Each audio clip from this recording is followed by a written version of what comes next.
Testing. Testing. Testing.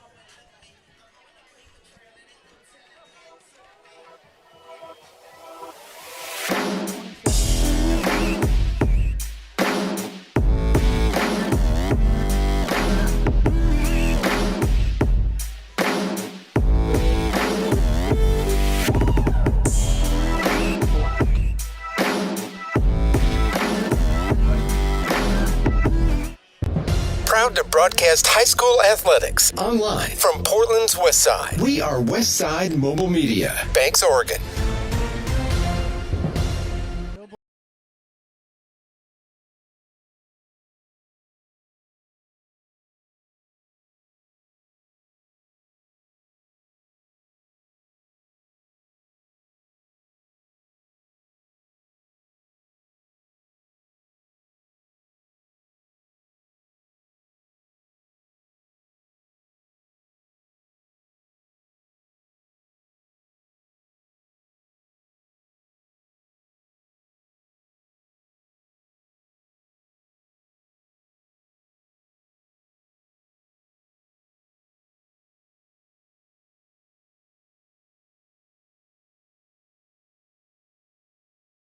Coffee Roaster, Sarah Hesselman Keller Williams Realty, Scoggins Creek Coffee, Shannon Jennings Insurance, Specialty Screen Printing, Tenente's Pizza, Terry Powell American Family Insurance, and Wana Credit Union. Now here's the voice of Westside Mobile Media, Trevor Beard, alongside color analyst Jonathan Lee. Okay, here we go. Good evening and welcome to another edition. Testing. Welcome to another edition of Banks Braves football, as tonight the Braves host the 3A Amity Warriors, Amity number 10 in the latest official OSAA 3A football rankings. Banks comes in at number 7, one spot behind Mazama, despite Mazama having one more loss. However, Mazama playing one of the toughest non-league schedules in the state, almost all comprised of 5A and 6A teams. The only exception to that, Marshfield, who some people had number 1 for at least the first couple of weeks of the regular season. Joining me again, as usual, is Jonathan Smith. And Jonathan, we were unable to be at Astoria. Had some travel issues last Friday, and then the week before, Rainier canceled, and we actually broadcast the Beaverton Southridge game. But talk a little bit about what we talked about during the pregame on Facebook. Well, this is going to be great to be back here. It's actually just the second game back here at Kelly Field for the Banks Braves. They were supposed to play at Valley Catholic tonight, but of course, as we mentioned before the broadcast on that Facebook Live there, some situations there, and with just too many injuries for Valley Catholic, among other things going on with that football program right now, and they had to forfeit. Never a good situation there, but you know what? Banks had enough time to be able to get a game, and they really, I mean, you feel for what's going on there at Banks, at Valley Catholic, but you really look at this situation. It actually kind of worked out a little bit better for Banks in the fact that they're playing an Amity team that's actually a step up in competition-wise. They've got a great program already in there. Their coach has been here for a few years at Amity, and so they're on the move. They're, like you said, they're in the top 10 of the OSAA rank in 3A.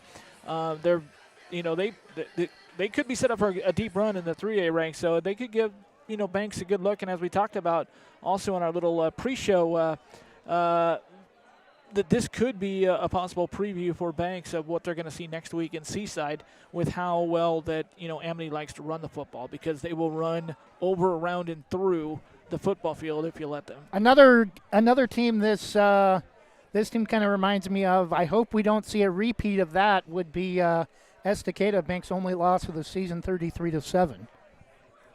Yeah, but, the thing with Estacada, though, is they are a very strong power at this level, the 4A, and so and they're very big on the offensive line. I think we haven't really seen the sizes with the rosters. I don't know if that's by strategy, but just looking at them, I mean, I'm looking at the sizes, and I think Banks has a little bit more size than the kids from Amity, so it'll be interesting there. But but you're right, running the football wise. But I think that Banks I think that will help Banks in this game, having seen that from Estacada and kind of knowing that. But then also this game could help them going forward.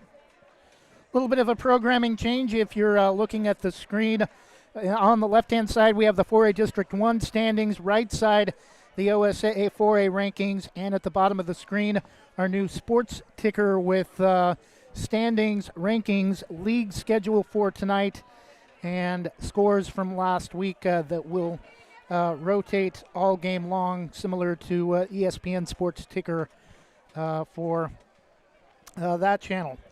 Want to thank all of our sponsors. Again, Banks High School Athletics, presented by Jason Bond Remodeling. We'll take a 1-minute break, and when we come back, Jonathan will have a look at a special tribute to Lee's keys to the game.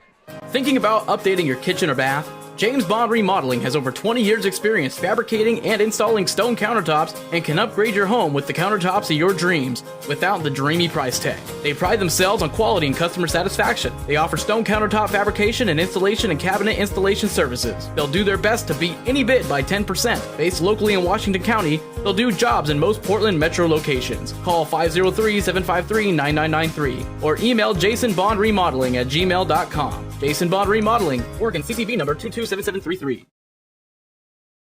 Jim's Market in Banks is an institution serving the community for generations.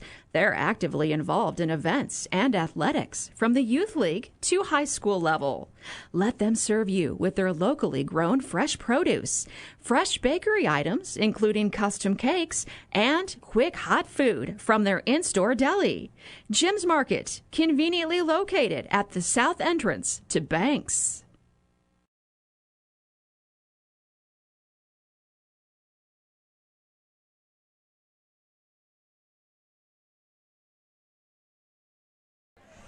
And we're back with Lee's Keys to the Game, a special edition tonight.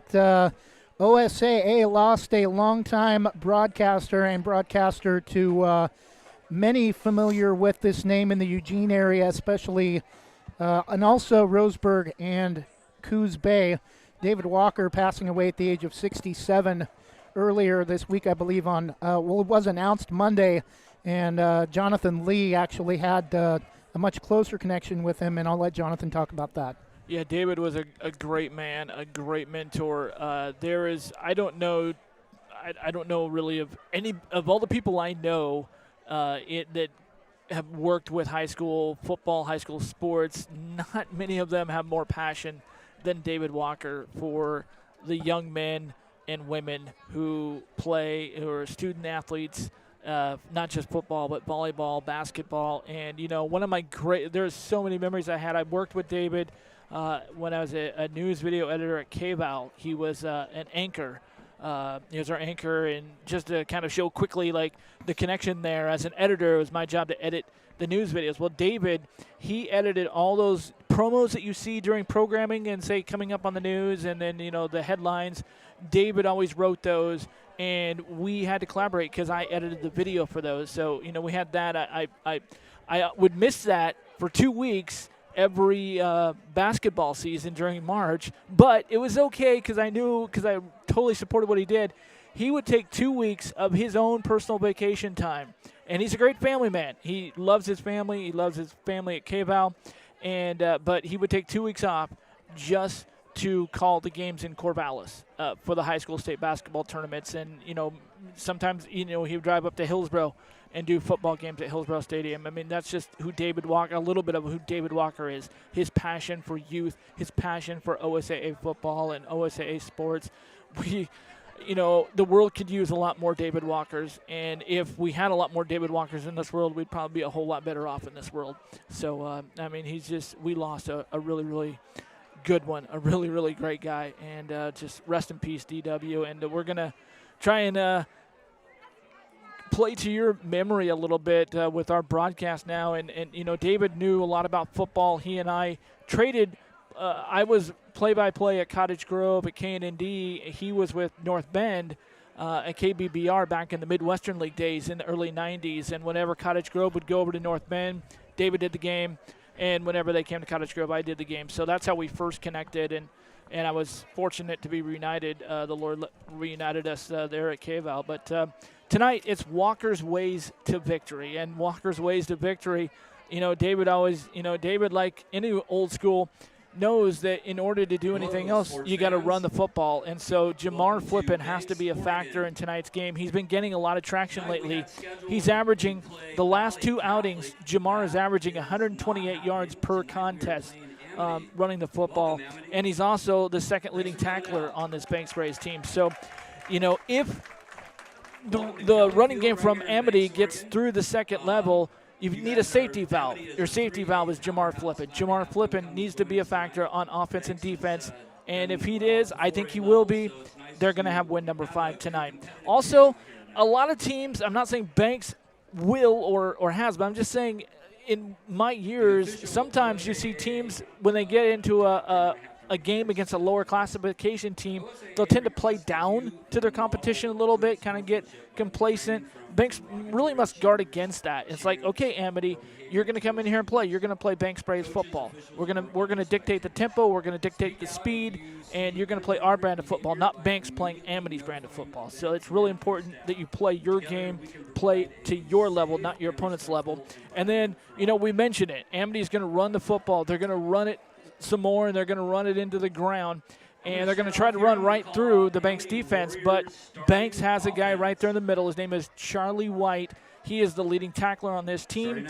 He is considered by many throughout the state as one of the best linebackers in the entire state, not just 4A, but at all classifications. He's that good, and he and his friends around him need to plug up that middle to plug up the Amity running game, make sure it halts right there. If they do kind of slip through, you do have a safety valve right there in Jamar Flippin, so it all kind of works together. But Charlie in the middle and his friends need to plug up the middle for Banks to have success. And that's Walker's Ways to Victory. Thank you, Jonathan. We'll take another 1-minute break, and when we come back, we'll take a look at the OSAA 4A Top 10 rankings for week number 2 of 4A District 1 football. We'll be back in 1 minute. Thinking about buying or selling a home? Sarah Hesselman, Realtor with Keller Williams Realty, will help you with your real estate needs. Call 503-313-0748 or email Sarah at sarahhesselman.com. Serving your community daily and proud to support the starting lineup of your Banks Braves.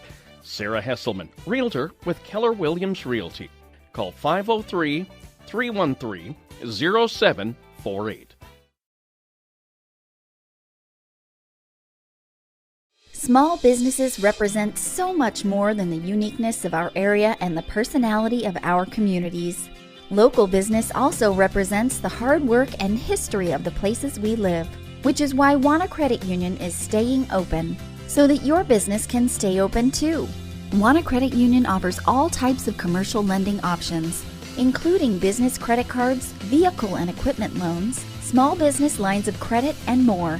Stop by a branch, reach out to our commercial team, or check out wanafcu.org to open your doors and keep them open so that your business thrives for years to come. Wana Credit Union is federally insured by the NCUA. And we're back taking a look at the 4A District 1 standings consisting of Banks, Seaside, Tillamook, Astoria, Milwaukee, and Valley Catholic in that order. Banks 2-0. By virtue of their forfeit on Monday against Valley Catholic. Banks is 2-0 atop 4A District 1 at 4-1 in non-league, 4-1 overall. Seaside number 2, 1-0 and 3-1. Tillamook also 1-0 and 3-2. Astoria 0-1 and 3-2. Milwaukee 0-1 and 2-3, but Milwaukee's played mostly a 5A and 6A non-league schedule. Valley Catholic 0-2 and 0-6 overall. Again, we talked about the problems Valley Catholic is having. They've been outscored overall on the season about 260 to 37 So all kinds of issues with Valley Catholic and Jonathan. OSAA 4A rankings. Looking at the top four, not really surprised with Estacada, Cascade, and Marist, but LeGrand at number 4 at 3-1, despite being in just a 4-team league, the Greater Oregon League, which historically has not been very strong at all. Can you give me any sense of explanation why LeGrand would even be in the top 5?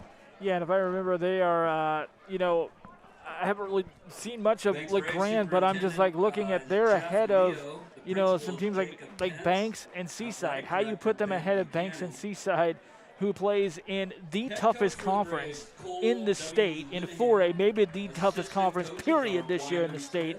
Because if you look at all of those teams in the district, Special District 1 conference, which Banks is in, 6 of the 7 teams are receiving votes in every media poll that is out there in the state, or at least in the Portland metro area.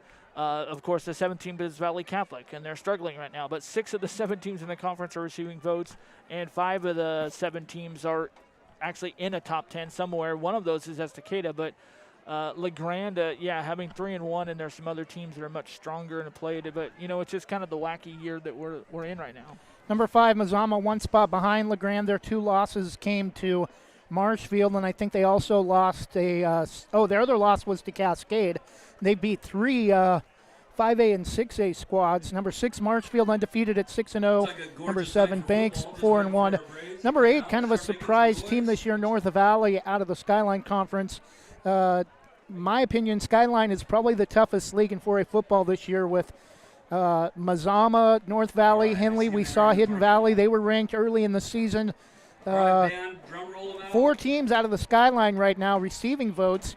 And then, again, number 10, a surprise team, Baker, with a losing record at 2-3 and coming from one of the weakest conferences in the state, rounding out the OSAA 4A top 10 rankings.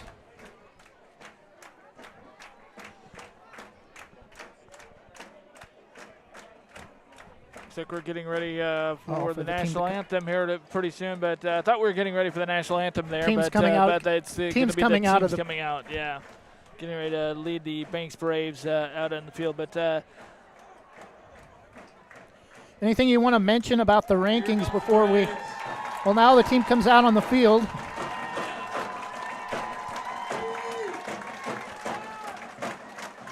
Yeah, Marshfield, sitting up top there of the 4A football conference, and of course you got Estacada up there as well. And depending on what poll you look at, you're going to see Estacada number 1. And then, of course, the media poll has Marshfield clearly number 1. I agree with that. They've got Marist at number 2. Really some strong teams right there at the top. Estacada still looks strong. Estacada still receiving a first-place vote. Marshfield getting most of those, but kind of hard to argue right now that Marshfield is the number 1 team in all of 4A in the state of Oregon. Dom Montiel, that guy's just slinging the ball all over the field. 6 touchdown passes a week ago. Granted, they did play Staten, who's a very weak team, but it doesn't matter. It doesn't matter who the opponent is. Dom Montiel is the real thing, and if he's not getting any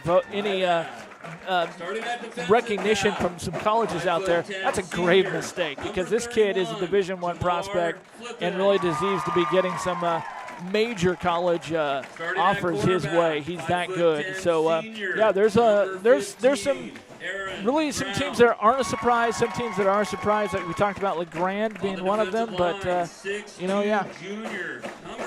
And starters being introduced tonight for the home team, Banks Braves. They'll be wearing their home navy blue uniforms with Vegas gold stripes across the shoulder pads, Vegas gold numerals on the front and on the sides of the shoulder pads, white helmets with the navy blue, white, and Vegas gold arrowhead, and the blue stripe down the center, navy blue pants with the mirrored diamond pattern representing the Tualatin Valley and the Tualatin River, mirroring the Tualatin Valley.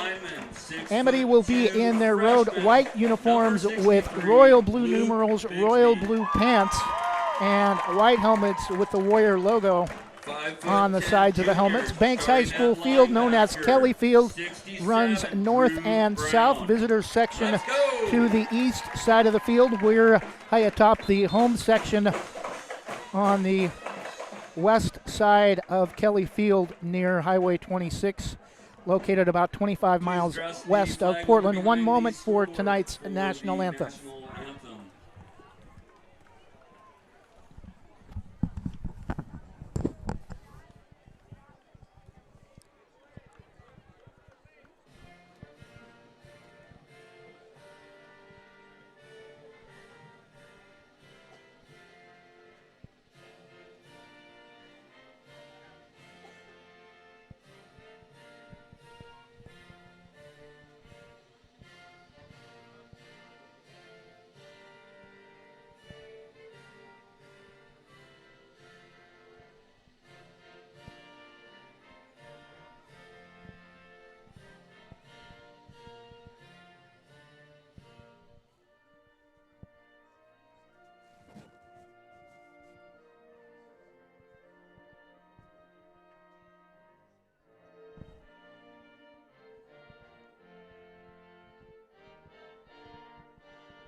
And we're back after the performance of tonight's national anthem. The pep band is in attendance, but not performing the national anthem tonight, a recorded version as we wind down the final minute to kickoff. Have not seen the two teams' captains come out onto the field for.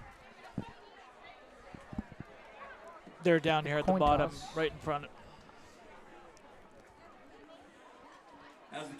Banks has the beautiful white and navy blue Arrowhead logo painted on the field at the 50-yard line. Two captains, Charlie White and number 53, Michael Vereen for the Braves. Four captains for Amity. One of those is Kane Black, the quarterback for Amity.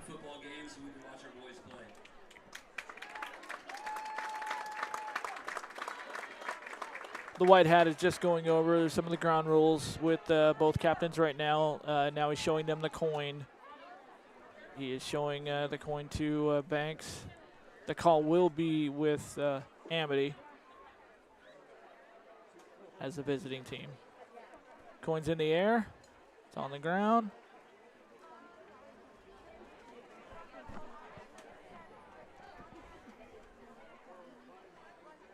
And Amity has won the toss and elected to defer, and Banks will kick.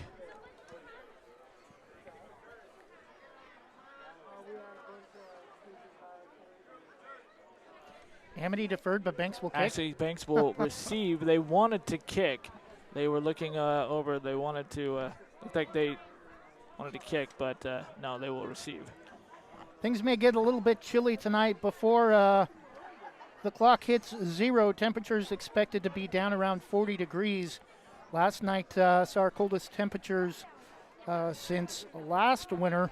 Was up about 4 o'clock this morning, 4:30 this morning, working on some radio stuff for Westside's Greatest Hits, and saw a temperature of 38 degrees according to the National Weather Service. So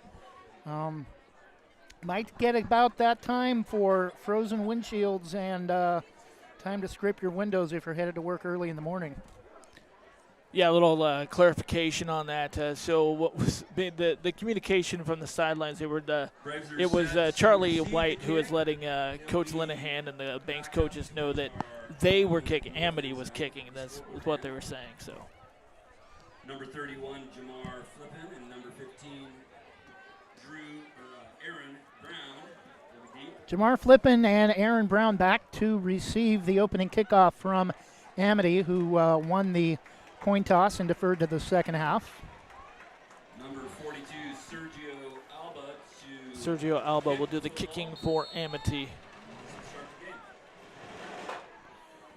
And kind of a pooch kick to the far side. It's going to go out of bounds just inside the 30, and Banks will get a little bit better field position as the illegal procedure penalty will move the ball up to the 35.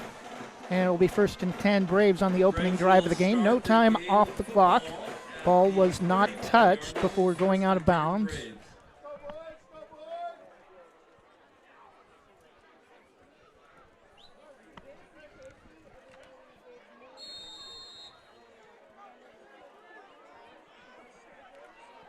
Coble out of shotgun with flipping the lone back to his left, twins each side.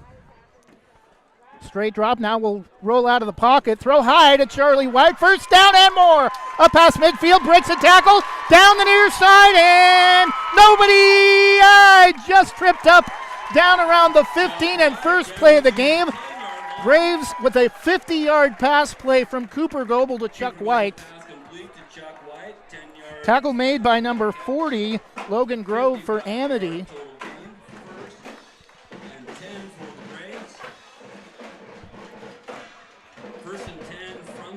Yeah, that was just a little route right over the middle there, and just great look there by Cooper Goebel to see Charlie, and Charlie just did his thing. So actually a gain of 54 all the way down to the 11. Give to, I think that's Jamar Flippin. It is spinning Jamar. His way down close to the 5. Going to mark that ball at the 6-yard line, just outside the 5. Nice to have Jonathan bringing his binoculars to spot for us tonight as well. Braves can get a first down just outside the 2. Second and 4 from the 6. Again, a 4-receiver set, straight drop. Now looks to throw deep and caught left front corner of the end zone. Charlie White, touchdown Braves. That was just a beautiful thrown ball by Cooper Goebel. He put that ball right up in the air, and it was right where it needed to be. Came down right over the shoulder of Charlie White, who was in perfect position for the score. Touchdown Braves. Great way to start this game for the Banks Braves. So 3 plays, 65 yards, and it took just a minute and 13 seconds. And the Braves have a 6-0 lead after the 4-yard touchdown pass from Cooper Goebel to Charlie White. Hesselman will attempt the extra point. Christian Lida will do the holding. Snap is down, kick is up, and it is true. 10:47 to go in the first quarter. It's now 4A number 7 Banks 7 and 3A number 10 Amity nothing. We'll take a 30-second break and be back after this. You're listening to Banks High School Athletics on West Side Mobile Media. Rankings are important numbers in determining Oregon high school playoffs. So are rankings when choosing a lender to help you with purchasing or refinancing your home. Our local community home loan expert, Christy Van Meter at Caliber Home Loans, is ready to help you win the day. Call Christy today for all of your home loan needs at 503-327-5302 or caliberhomeloans.com/kvanmeter. Christy Van Meter, NMLS number 1700271, state licensed in Oregon, an equal housing lender. All products are subject to credit and property approval. Number 8, Wyatt Hesselman. And we're back first quarter. Braves with a 7-0 lead, 10:47 to go in the opening quarter. 4-yard touchdown pass from Cooper Goebel to Charlie White puts the Braves up first. Wyatt Hatch back to return the kick, and it's going to be shallow and go out of bounds, left front corner of the end zone for a touchback. So no return for Amity. Nice kick from Wyatt Hesselman, and Amity will start their first drive trailing already 7-0. Yeah, now it's up to the Banks defense to come out and continue that momentum set by the offense. 1st and 10 for Kane Black and the Amity offense. Black under center. Tight formation. 17 running backs listed on the roster, and a big carry off the left side, close to a first down. I think he'll get it. Number 44, Wyatt Yoakum. Gain of about 11 about 11 yards on first down. Yeah, Wyatt Yoakum is the second leading rusher on this team. He and the other Wyatt will carry the football for much of the game for the Amity football team. Again, a tight formation with just the one receiver, number 7, George Meeker. Now number 24 goes in motion, Wyatt Hatch, and give up the middle. Much better job of tackling as the Amity ball carrier waiting to, that is Yoakum again, being tackled at the 35, but after a gain of 11 on the first carry, just 4 yards that time. Better job of tackling by the Braves defense. Yeah, the host of Braves in there, but right getting to him first was Logan Kind. Logan, one of the top 5 tacklers for the Banks Braves this season. Doing a great job from that outside linebacker position. Second and a long 5 from the 36, and turn and give to number 40, and tripped up just as he crosses the 35, maybe a yard to the 37. That's Logan Grove. Yeah, Logan Grove. He's one of their like fullbacks, if you will. They kind of run that wingback set as they're lining up with 2 wings split off of the line. That's what they are. They're kind of a flanker wingback kind of a set. So he'll also catch the ball. They do pass, like I said, once in a blue moon. Literally once in a blue moon. And a big third down for the Braves defense. Their first defensive drive of the game. Third down and about 4, and give off the left side, and I think he's got the first down, eyeballing it across the way, number 24, that's Hatch again, and they are going to give him the first down. Yeah, you're right, Trevor. That's first down yardage there. Wyatt Hatch, he is their leading rusher this season. He's rushed for over 311 yards. Wyatt Yoakum has rushed for 249 yards coming in, 550 yards of the team's 895 yards rushed for this season. So the workhorse is number 24, Wyatt Hatch, and he has 3 touchdowns. Both of these running backs have 3 touchdowns each. First and 10 for the Warriors offense, and quarterback Kane Black turns and is going to be hit in the backfield all the way back near the 40. Number 44 again, Wyatt Yoakum being stopped shy of the line of scrimmage, and actually they're going to. Yeah, that was a fake. That was a fake handoff there, as a little design fake, a little misdirection there. But the Banks Braves, credit to them, they were not fooled by that. They were ready for that, and they were right there and gustled them up for maybe no gain on the play. Second down and 10. Braves a 7-0 lead. Just under 8 minutes to go in the first quarter. Banks hosting Amity, and turn, and he will not get away from the second defender. Almost looked like he wanted to try to throw, but Black is going to be tackled well behind the 40. A loss of about 5 on the sack that time, and a big third down for Amity. Looks like third down and about 14 from the 39. That was Dylan Smith that got there first, coming out of his cornerback position, and he drug him down and made sure he had some help with his friends, but great job by Dylan Smith to get in there and get the first tackle. Black now with 2 receivers to the near side and looks to throw a little shovel pass, and it might work. And he's going to get the first down and more. Spinning ball nearly knocked out late, but number 40 again, Logan Grove with the first down all the way down to the Braves 40. And Jamar Flippin came up with the football saying like, hey, I got the football, I got it, but official's going to mark him down with the contact. But great job by the Banks Braves defense and Jamar Flippin for being the ball hawk that he is, getting on the football. Ball moved across to the 41-yard line of the Braves. Mark it at the 41, 6:58 to go first quarter. Braves a 7-0 lead, but Amity on the move. Black turns and hands it off to number 24. Again tackled for a loss, shy of the 40-yard line. Wyatt Hatch meet Davon Vereen. Davon Vereen just wrapped him up and threw him back, said, you ain't going anywhere, young man. Welcome to our nice, lovely, tasty grass. They're going to give him forward progress of about half a yard to the 40, but it'll still be second down and basically 10. Did I say Davon Green? I think I meant to say Davon Vereen, of course. Rhymes with green. Green grass. Amity back to just a 1 receiver set. Number 4, Gavin Watson. Movement. That is Banks. They jumped on the line. Number 63 who jumped and couldn't quite hold. Number 63 for the Braves, Luke Bigsby. He jumped and he tried to jump back, but nope, referees didn't, line judge didn't, he saw that one. 2nd down and 5 after the 5-yard encroachment or offsides penalty, officially known as encroachment.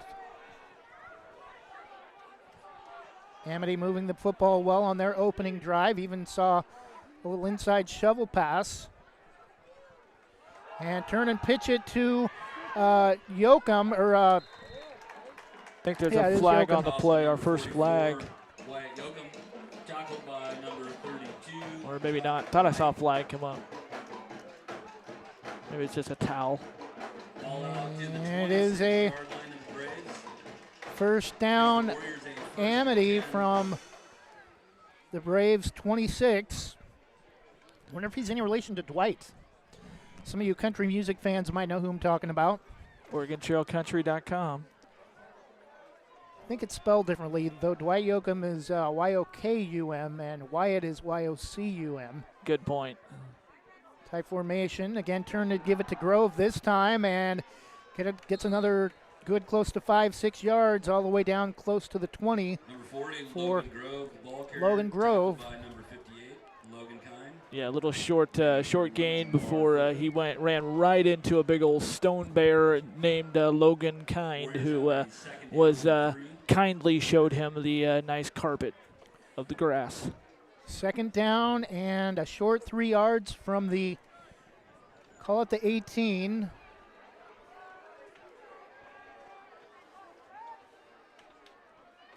Braves going with a 4-3 set here. Load the box. And the give up the middle. I think he's got the first down.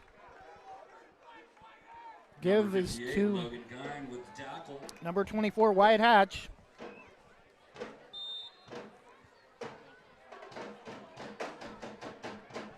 Logan Kind again adding to his tackle total for the year. Again. Are you able to update on, do score updates on Twitter?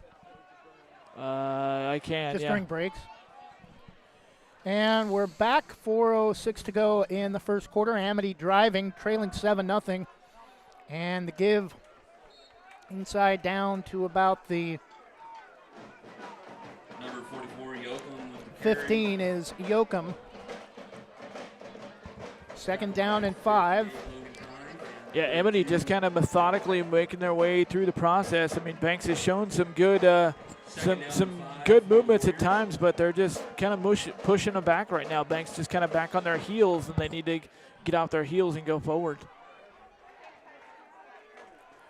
Black under center.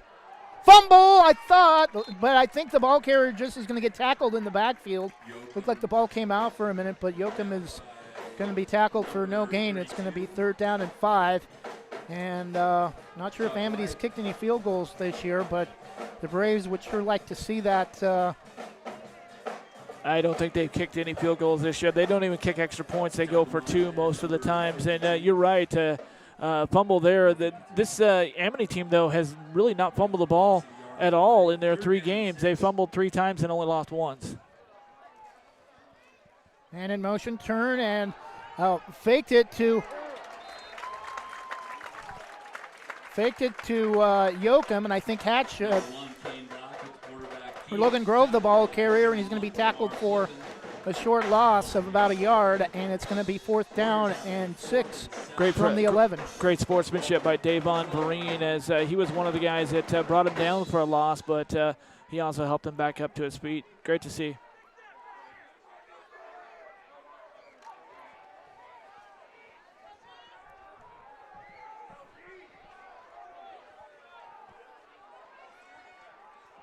Amity will go on 4th down, 4th and 6. And it's going to pass, and it's caught.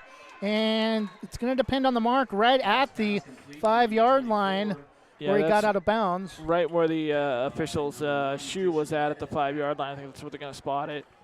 It's going to be 1st and goal from the 5 for Amity.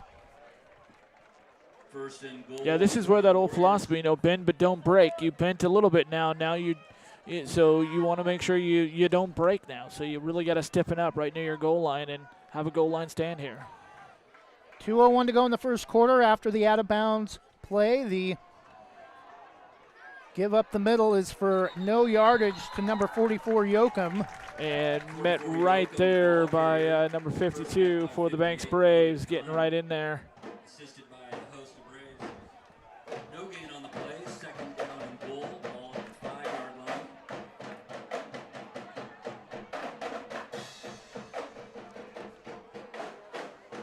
Yeah, Banks that time just kind of pinned their ears back, and they were coming forward. There was no way they were going to break through the defensive line of Banks right there.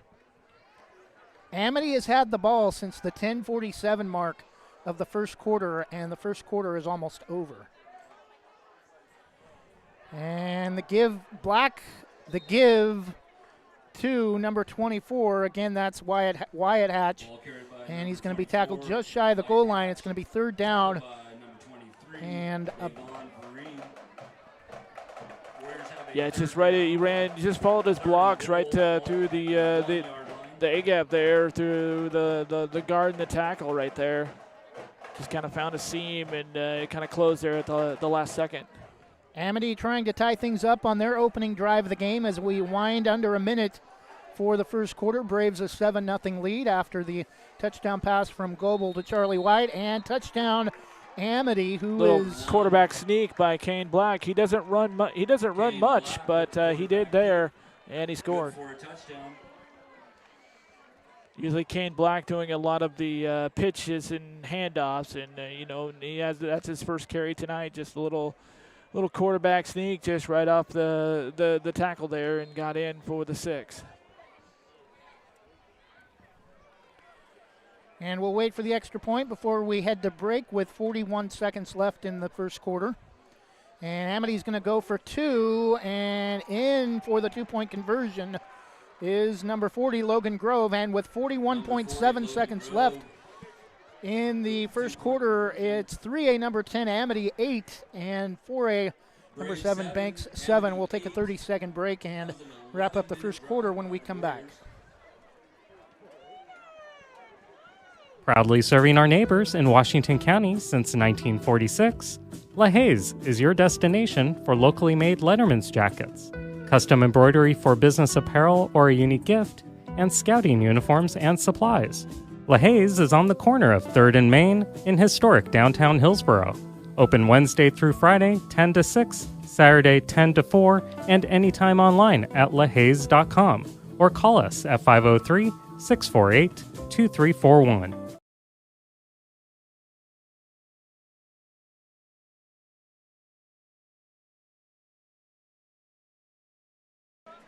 And we're back as we get ready to wind down the first quarter. Amity taking an 8-7 lead after a 1-yard run from Warriors quarterback Kane Black. And Amity will squib kick it, and it will be downed at the 35.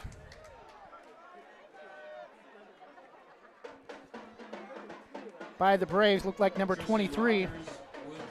Or number 22, Tristan Rogers, the up man, securing the football for the Braves. 1st and 10 from their own 36 with 40.7 seconds to go in the first quarter. So if you're just joining us, both teams have had the ball once. Banks got it off the opening kick, drove down the field fairly quickly with a touchdown pass, and then Amity just drove the field 11 minutes off the clock for that 2-yard score. And we don't know, false start, but they didn't throw the flag until after the ball was snapped. That's a procedure penalty. Illegal procedure. There was an illegal shift in the backfield. So 1st and 15 from the 31 after the illegal shift. And even if it was a false start against Banks, that means somebody just kind of flinched. And officials timeout, talking to... they got some equipment issues on Jamar. 4 receivers set, trips to the near side. And quick throw out to Charlie White. Screenplay is going to work beautifully up to the 40, close to the 45. It'll be a first down to the... Oh, no, it won't be a first down. I forgot about the penalty, but got much of close to a first down as we wind down the first quarter.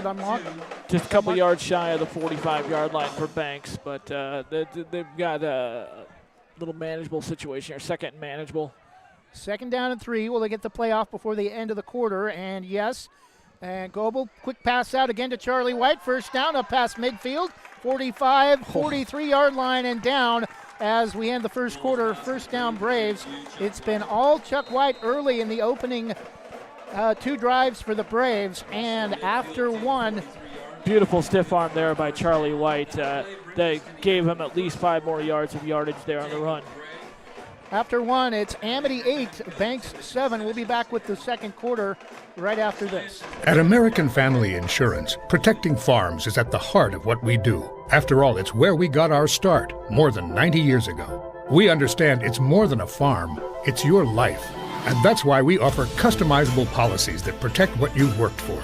Let's build the policy your farm deserves. Call American Family Agent Terry Powell in Gaston, 503-521-8842. American Family Mutual Insurance Company, SI, and its operating company, 6000 American Parkway, Madison, Wisconsin.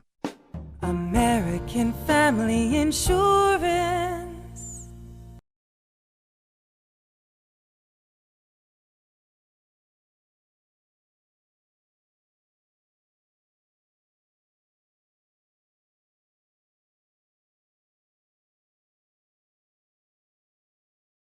And we're back, start of the second quarter, Amity an 8-7 lead. Goebel, couple step drop, and has a man, and touchdown! Braves number 15, Aaron Brown. 2 plays and 3 plays again, and another touchdown for the Braves. He had a couple of opportunities out there on either side. I was watching also Dylan Smith, who was on the right side. He was wide open. And Cooper Goebel was also open, or Aaron Brown was open as well, and Aaron Brown coasted in for his second touchdown of the season.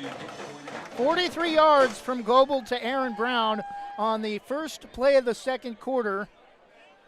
Puts the Braves up 13-8. We'll wait to change the score pending the extra point. And the extra point is up and good. I think that ball from the extra point from Wyatt Goebel, Wyatt Hesselman, it had so much power that it's still going on over to Forest Grove. 11:53 to go in the second quarter. First half, it's 4A number 7, Banks 14, 3A number 10, Amity 8. We'll take a 30-second break and return in just a moment. Andy McNabb Allstate in North Plains is your local Allstate agent. Located at 10120 Northwest Glencoe, across from Subway. She has 20 years of Allstate experience providing auto, home, renters, life, and other insurance products. Get a quote and receive a $10 gift card. Andy McNabb Allstate. Call 503-433-5030. That's 503-433-5030.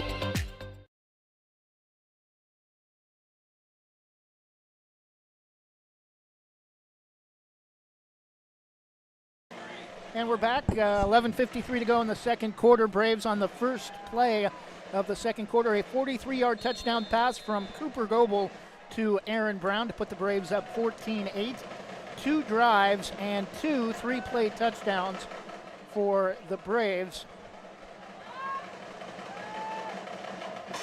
Hesselman's kick is deep and going to be taken inside the 10 by number 20. Gets outside and steps out at about the 25. Number 20, Evan Berkey on the return for Amity with 11:50 to go in the first half. Davon Vereen again in on the play to make the stop, to keep him right there.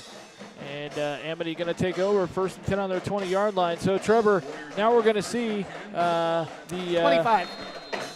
Oh, okay. The scoreboard says 20-yard line. It never changes. Yeah. So, but now we're going to see, we've seen Banks score on their first 2 possessions of the opening half.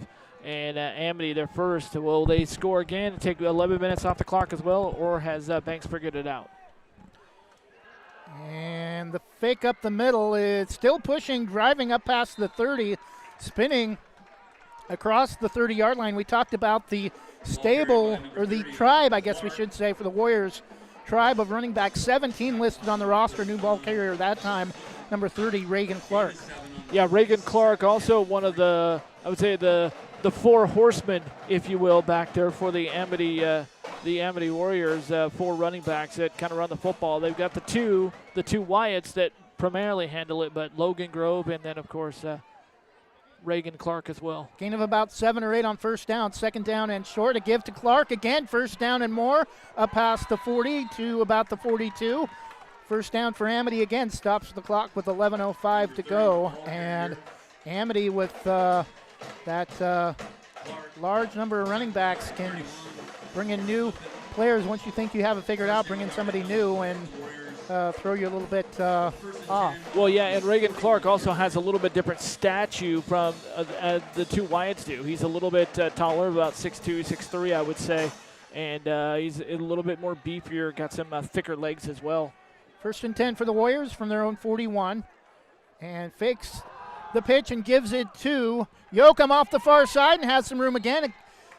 Tackled about 2 yards short of the first down, but still Braves defense giving up too many large chunks of first down carries, as another gain of about 7 or 8 for Amity. Yeah, that was Wyatt Hatch that time on the play as he went around the left side, and just going back to their workhorse, their leading rusher right there. Second down and 3 from the 48 of the Brave, or 48 of Amity. They need to get to the Braves 49 for a first down. And hit in the backfield, and he's going to lose about a yard, number 40, Logan Grove. It'll be third down and about, they're going to give him forward progress to the line of scrimmage, and they move the down marker about half a yard forward. It looked like he was tackled in the backfield, but another big third down play for the Braves defense. Dylan Smith coming up from his cornerback position there to lay the wood down there on the Amity running back. Black under center, turns and gives, and diving forward a yard short of the first down, and Amity with the ball. Fourth down at midfield. Do you think they go for it here? Yeah, and he actually ran into his own lineman that time on the play. He ran right. His lineman just stood straight up, and Wyatt just ran right into him. So otherwise, he might have had the first down right there. But given the fact they don't really kick, I would say that I don't know. I mean, you're going to punt the football. I mean, it's about field position. So fourth down and a long yard for Kane Black in the Amity offense. Tight formation, one receiver to the far side. Man in motion is Hatch, and big push up the middle. Amity's going to get the first down. Yeah, by about 3 yards, a little 3-yard gain that time. Quarterback keep by number 1, Black. Kane Black, the carry for the first down, under 8.5 minutes to go.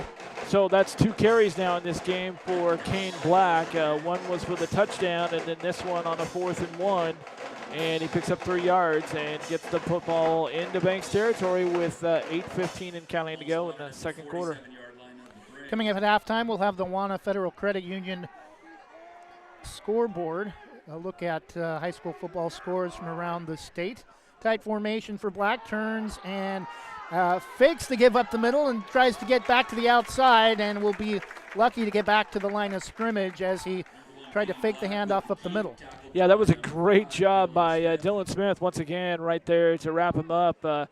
He was like one-on-one with Kane Black, and Kane made the little jitterbug step there, and Dylan didn't bite on it, and he was right there to wrap him up for no gain.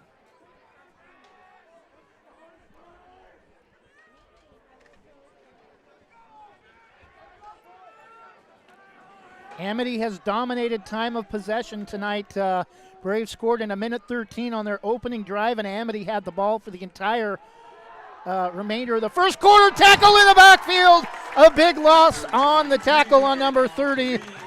Regan Clark, Davon Vereen again with the tackle back near midfield. Yeah, he just came right through from his linebacker position, and he was in perfect position to just wrap up on the big the big guy right there. Had a couple of inches on Davon, but Davon brings him down for a loss. Now a huge third down and about 12 here for Amity. So let's see if the Banks Braves can finally get him off the field on third down and get the ball back to their offense. Warriors need to get to the Braves 37 to pick up the first down, 3rd and 13. And breaking a free, getting tackled back at the 45 is number 40, Logan Grove. Another big defensive play for the Braves. Back-to-back tackles for loss, and this should put Amity in a punting situation, but... Yeah, that was, sorry, Trevor, that was Jack Lyda that came up that time, got right in there, lowered the boom on him. Great job. This actually was great for the Banks defense here to kind of force them into a 4th and long situation. I'd be surprised if they punt, but maybe they don't have a punter. That's another thing to consider. They don't really have a kicker. Maybe they don't have a punter. And Amity appears to be going for it on 4th and about 18 from their own 42. Oh, now it's a rugby-style kick, and it's going to go maybe about 20 yards and be down at about the 32 of the Braves. And they'll have pretty good field position. Amity able to take some time off the clock that time, but I think able to finally figure out some things defensively as they shown on the last 2 plays of that drive. And, they might have done that little rugby-style kick maybe by design, knowing that Jamar Flippin is back there and not wanting to kick the ball to Jamar. So 5:40 to go. Braves a chance to go up 2 scores at halftime.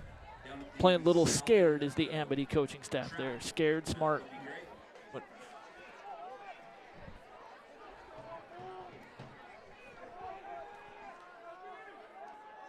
Goebel will give it to Jamar Flippin as a huge hole, leaps the defender, and is going to be tackled inside midfield down to about the 47.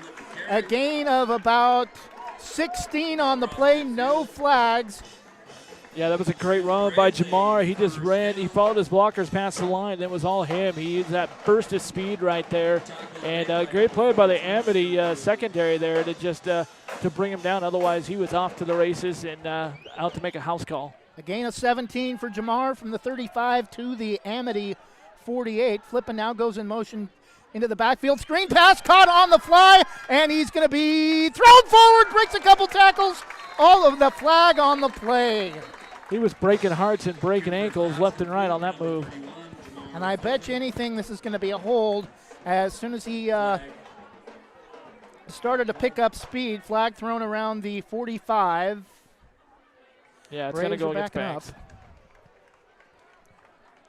Holding indicated against the Braves. That'll back him up. That'll put him at a 1st down and 16 ball at the 45. First and 16 from the 45. It'll be 1st down again. Both the Braves and the Warriors have 5:10 and counting left to go before halftime.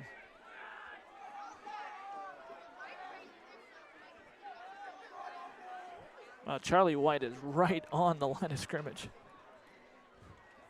4 receivers set, trips near side, and pass thrown intended for.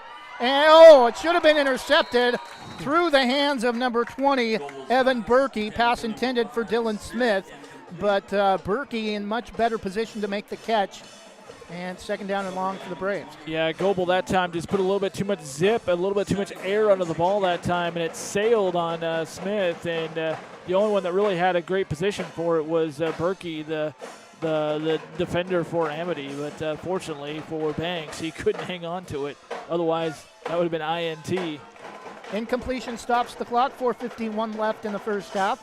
Braves a 14-8 lead, but Amity dominating the time of possession. Goebel, twins each side, looks to throw, pass caught over the middle. Hunter Smith gets outside and gets a blocker down the far side, or are they going to call a flag back at the 34-yard line? Yeah, he just found Aaron Brown right over the middle, sitting right there. It's a well-designed play, but I don't know. Brave staff are not happy with that call at all. Just a hard block. Officials are huddling up right about the 35-yard line. discussing this one. Banks fans are not happy. They're picking up the flag.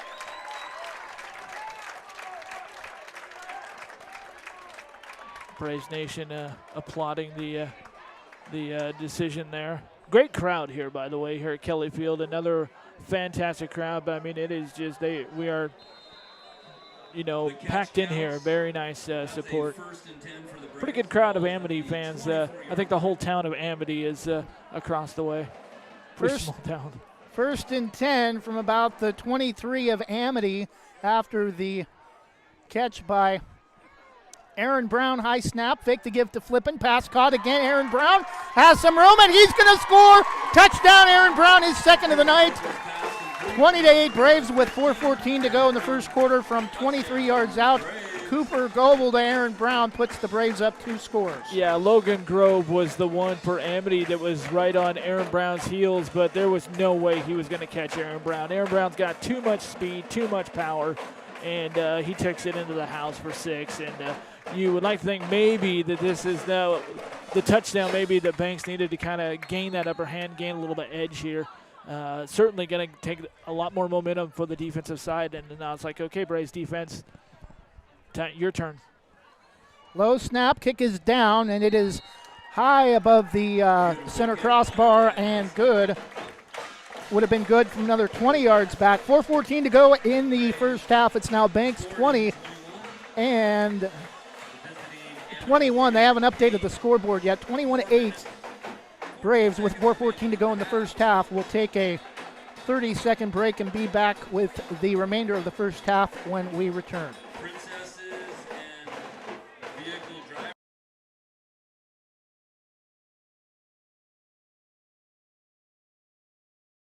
Banks Post newspaper is the official news provider of West Side's greatest hits. Listen hourly for West Side news from the Banks Post newsroom. Banks Post newspaper covers Banks, Manning, Buxton, Roy, and surrounding western Washington County communities. If you'd like more information on the Banks Post or want to pick up a copy, visit a local business today. You can also visit their website at bankspost.com or their Facebook page, Banks Post.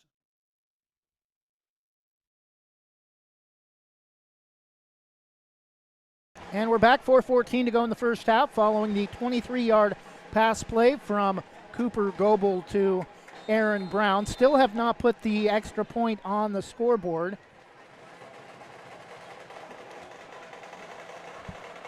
Wyatt Hesselman, the sophomore kicker for the Banks Braves, still perfect on the season in extra points, and officially he's perfect on field goals, although I still think he missed a field goal at Estacada, but officially he's in the books as 3 for 3, so he's perfect. And it's going to be taken in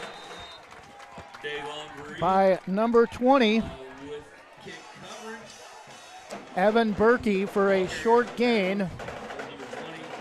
Yeah, Davon Vereen in on the stop again for the Banks Braves. Davon Vereen and Dylan Smith have been all over the place for the Banks defense. Berkey gets to the 25, 1st and 10 Amity with 4:11 to go. Now they officially update the score as 21.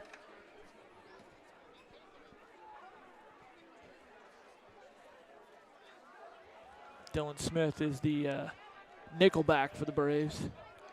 Tight formation, pitch off the near side, and a short gain of 4, almost 5 for number 40, Logan Grove. And who else on the stop but number 23, Davon Vereen, right there. Having a great game, or a great first half here for the Banks Braves.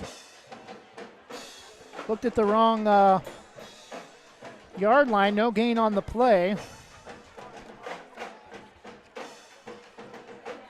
Amity taking their time, trying to get the play in. I think they're going to try to avoid giving the ball back to Banks before halftime.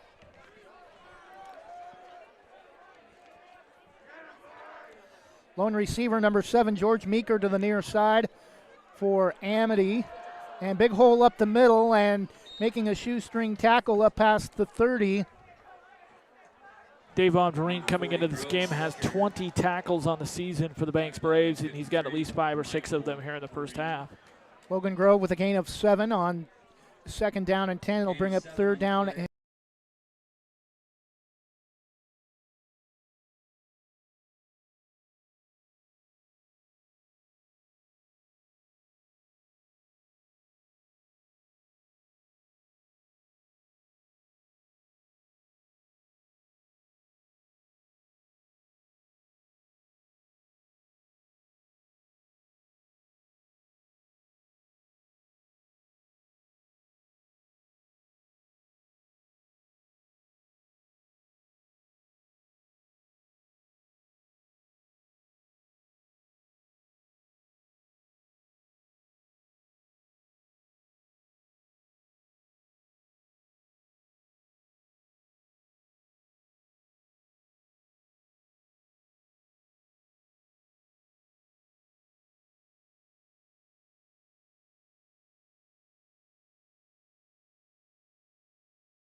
In times of financial uncertainty, how can you stay on track? Call on someone who's invested in your success. I'm Chris Recheck, your Forest Grove Edward Jones financial advisor.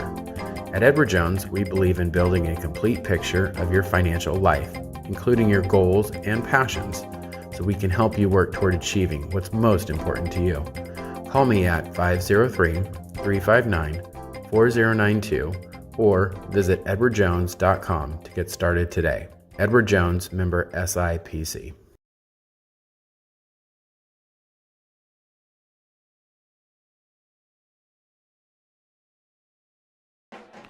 And we're back to 28 to go in the first half. Banks 28, Amity 8, almost said Astoria. Jamar flipping with a 34-yard touchdown run down the far side.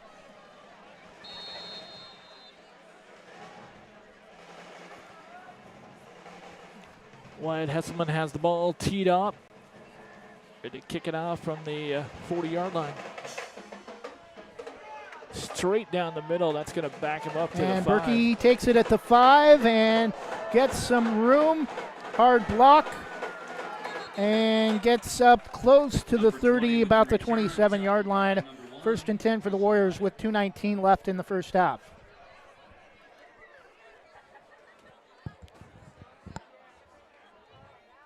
Yeah, great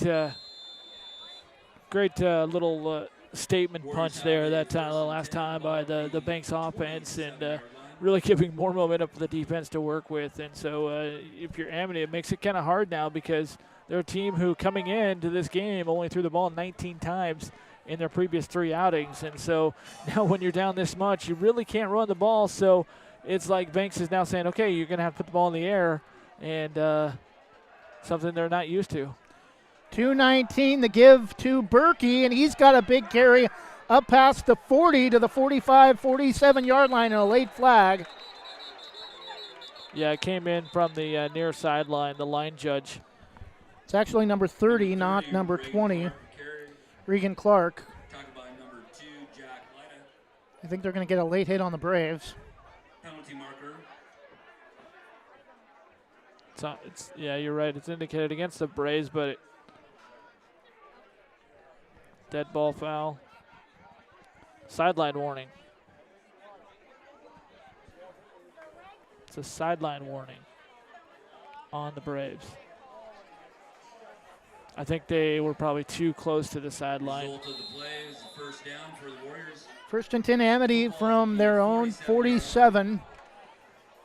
Clock's approaching the 2-minute mark of the half.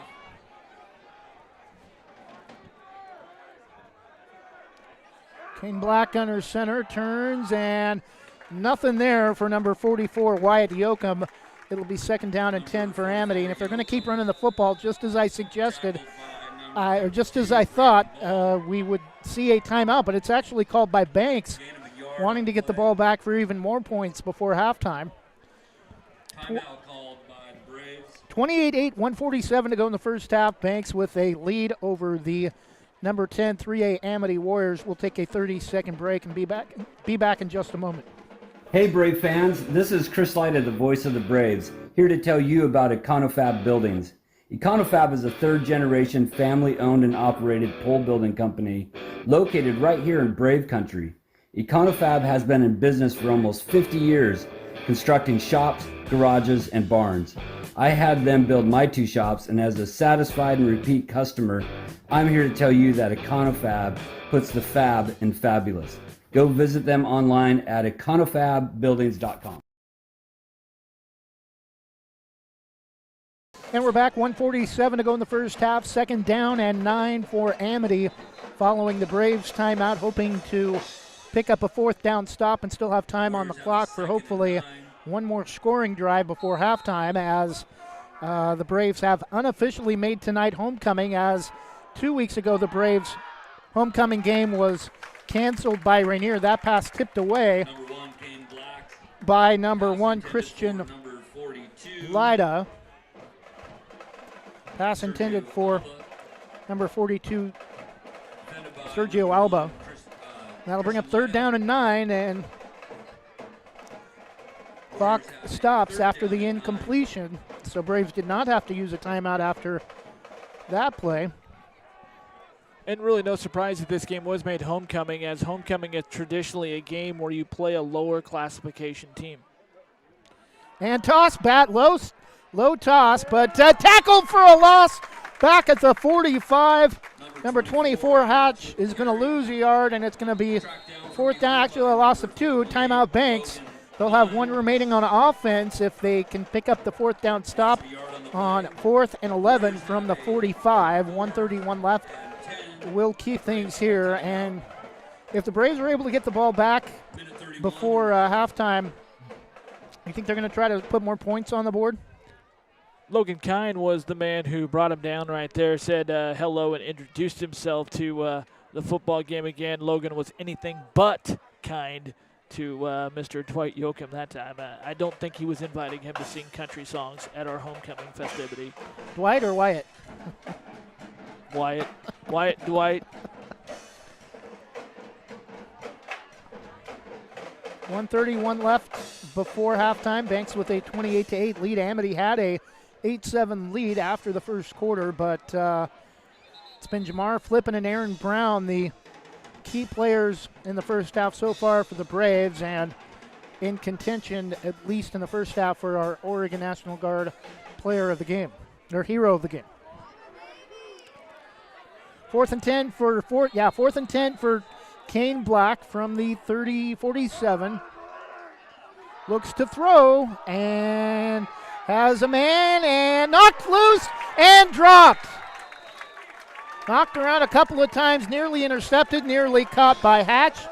Number 2, the key defender, Jack Lyda, able to come in late and punch that ball loose. Yeah, and Hatch might have also maybe touched that ball, possibly, I don't know, but it's a great job by Dylan Smith to come in there at the last second and touch the ball as it's on the ground, because if the ball's even touched and kind of possessed a little bit by the offensive player, that could have been a fumble. So alert job by Dylan Smith to come in there as well, but unfortunately it was an incomplete pass. Unfortunately for the Banks Braves, is just an incomplete pass. Great job by the Braves defense in the first half after the giving up the lead in the first at the end of the first quarter to stop Amity in a couple of fourth down plays. 1st and 10 for the Braves from the Amity 47. Goebel to throw. Now steps up into the pocket, breaks a couple tackles. 40 and runs into a tackler and is thrown down hard, close to the first down. I think he's going to be about a yard short with 1:16 left. Well, you say he ran into a tackler. I don't know. Did he run into him or did he plow through him? It looked like he kind of bulldozed his way through. They are going to give him the first down. Officials, though, waiting for the spot of the ball. High snap, and Goebel quickly chucks it to the ground, I think to stop the clock. Yeah, he just clocked it, and that's to stop it because they wanted to make sure they have time to run the right play. So he's coming over to talk with Coach Lenahan or his coach to get the right play they want to run. Offensive coordinator Jason Tufts coming out to talk with Cooper. 2nd down and 9 with their 1st and 10, actually. Scoreboard is incorrect from the 36. Pass is caught by Hunter Smith and has some room. Finally tripped up down to about the 20. First down will stop the clock with 1:04 left. First down for the Braves. Actually, Dylan Smith, number 5. Hunter is number 4. I was going to say there, I thought that was Dylan Smith that caught that. Trips to the far side, flipping the lone back. Goebel will roll right and throws. Caught. Chuck White and hit out of bounds inside the 5 far side with 52 seconds left. Stops the clock.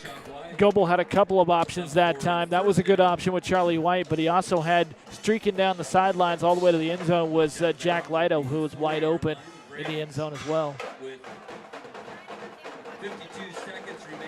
Looks like 1st and goal from the 4 with 52 seconds left. 28-8 Braves with the lead as we get ready to head to intermission for unofficial homecoming. Well, right here, if you're a Banks Braves player and team right now, you know you got to kick the ball to start the second half, so you'd like to punch it in right here.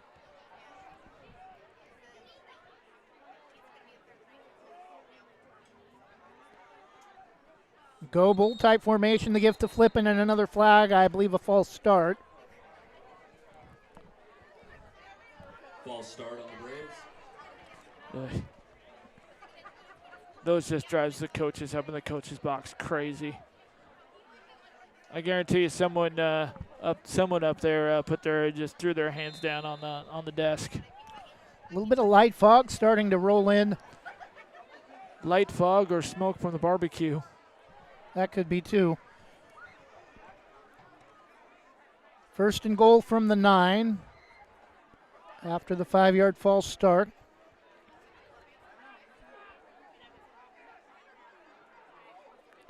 Again, a 4-receiver set, trips near side. Flipping to the left of Goebel.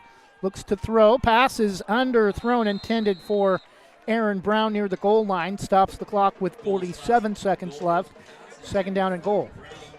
Yeah, Amity, great job that time in their prevent defense right there, covering all the corners, all the angles. They kind of finally caught on to where Cooper Goebel's trying to sling the ball to. So now Cooper's got to go through more of his projections to find out who's open. Cooper gets the call from the sidelines. Looks like he has it. He's going to come back to the huddle. Banks doesn't really huddle that much, but they are on this drive.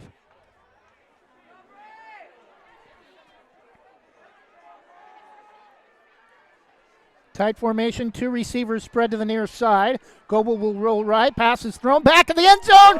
Touchdown, Jack Lyda.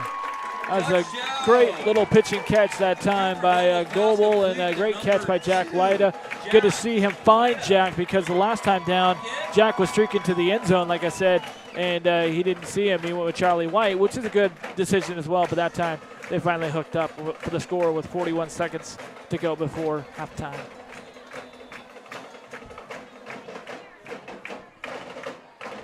(34-8) Braves. They've outscored Amity 27-0 pending the extra point.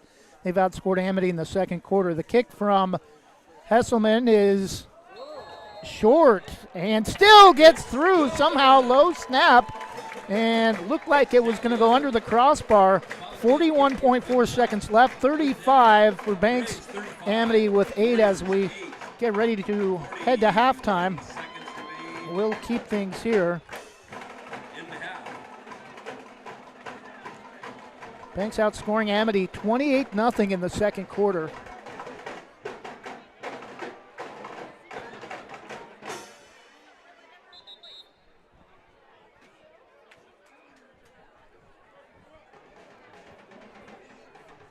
.4 seconds left for Hesselman to kick it off, most likely to Evan Berkey.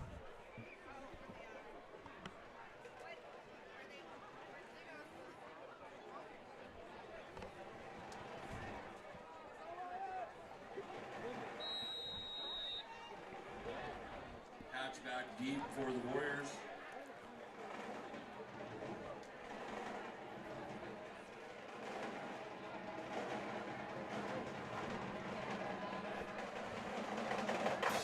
And it's going to be a pooch kick and going to be taken at the 35, sliding to make the grab, number 54. Interesting decision to pooch. Interesting decision there to pooch right there. Maybe just.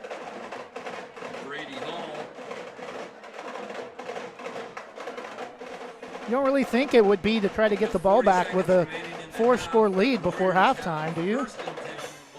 Yeah, I mean, it almost kind of looked like that, like trying to force him to maybe fumble it or something to get it back and, I don't know, try to score, maybe make it a running clock in the second half. I mean, it's already getting close to out of hand as it is with a 4-score lead.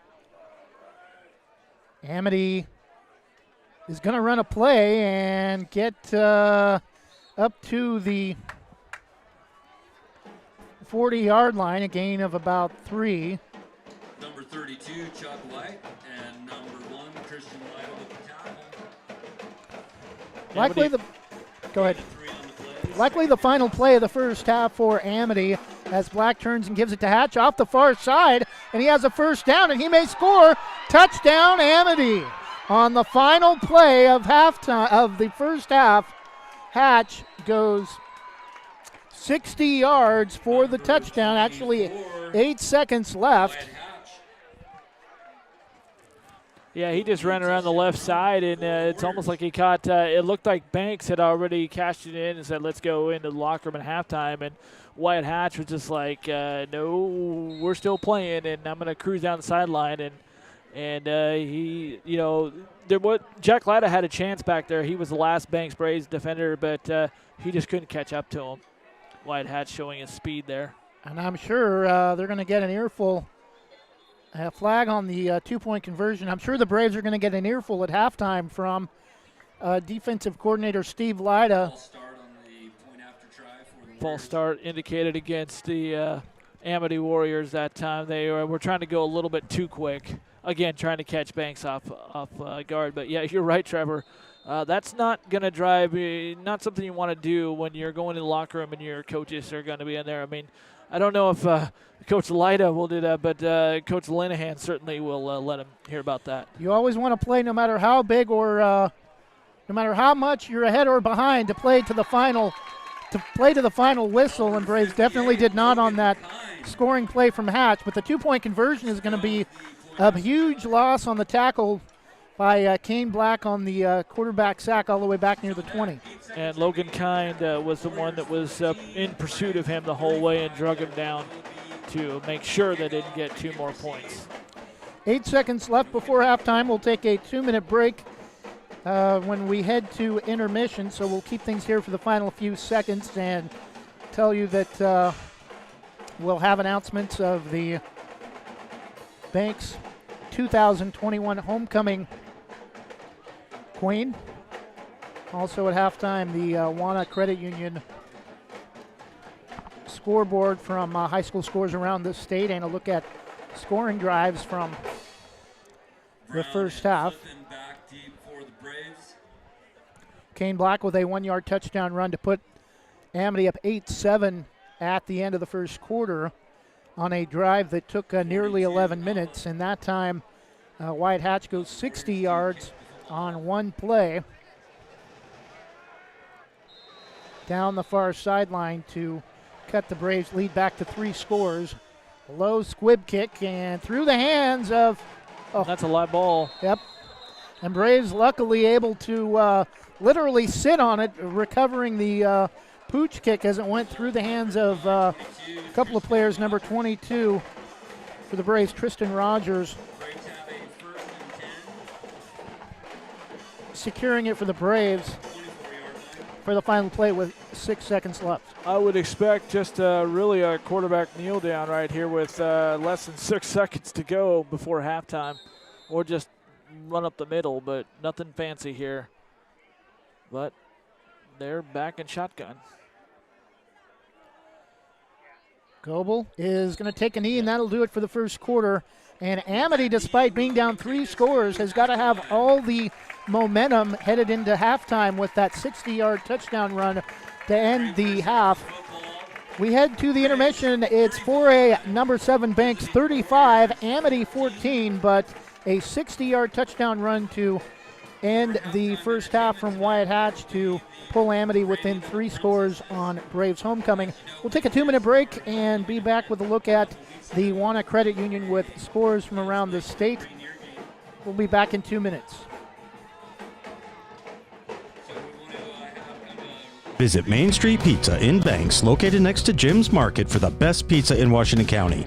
From loaded hot baked subs to a Main Street special pizza piled high, we will satisfy your pizza cravings. We've been serving and supporting the Banks community since 1986. Open daily at 11 a.m. Call ahead now to place your order at 503-324-5858 or follow us on Facebook to see our daily lunch specials. Mention this radio ad and receive $2 off any Main Street pizza.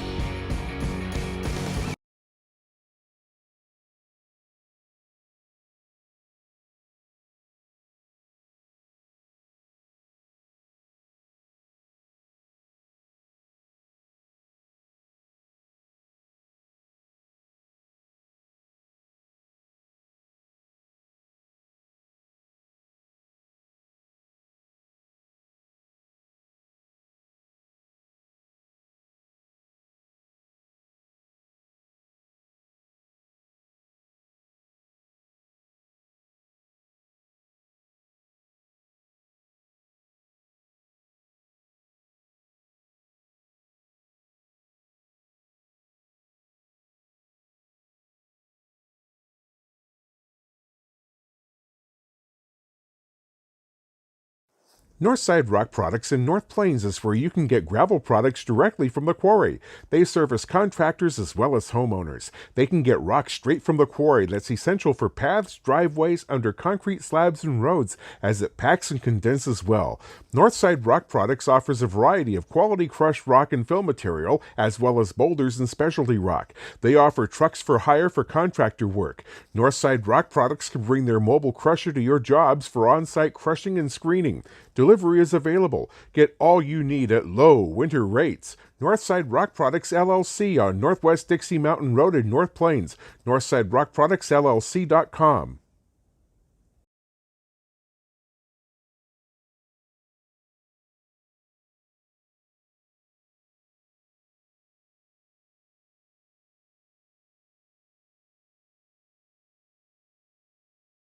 North Plains Chamber of Commerce invites you to check out Oregon Coffee Roaster. Based in the Portland foothills, this wholesale roaster has decades of experience offering quality Arabica coffee and loose-leaf tea to businesses. Whether you're a business customer interested in a bulk order of 10 pounds or more, or a residential customer interested in smaller quantities, contact them today for your coffee needs. Call 503-647-5102 or visit their website, OregonCoffee.com.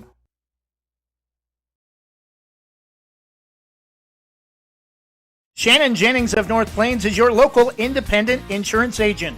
Are you overpaying for insurance? She can partner with a vast range of insurance companies to provide you with the most competitive products and services.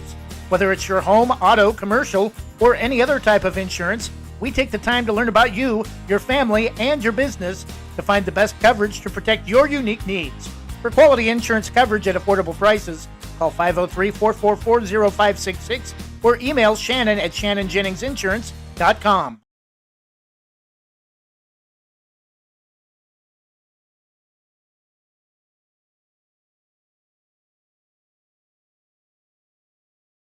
There we go, and we're back. Halftime number 4A number 7 Banks 35, 3A number 10 Amity 14 on Banks' unofficial homecoming, originally scheduled for 2 weeks ago, but canceled by Rainier the day prior. Jonathan has a look at our Wana Credit Union scoreboard with other scores from around the state. Yeah, and some of the other District 1 action going on tonight. Of course, we have not seen a report from Tillamook yet. They were... But we do have a score, an early score, still in the first quarter right now. We haven't had a report since then, but hopefully this will update as we go on. But Seaside and Milwaukee tied at 7 at the end of the first quarter. Milwaukee, of course, playing. They are a 5A, 6A school playing 4A competition. We have a lot of that with this combo league stuff going on from the OSAA. You know, 4A teams playing 3A like Philomath. And speaking of that, Philomath, they are playing Willamina in the second quarter. Philomath leading Willamina 14-0. Again, Seaside and Milwaukee tied at 7 in the first quarter. Another District 1 score. We have Tillamook. Who is Tillamook playing, Trevor? Astoria. Astoria, that's right. Tillamook is hosting Astoria. We'll try to check on that as well. Some other games in Washington County involving Washington County teams in the bigger league. Tualatin, who came off that huge win over West Lynn last Saturday. They early score here, second quarter.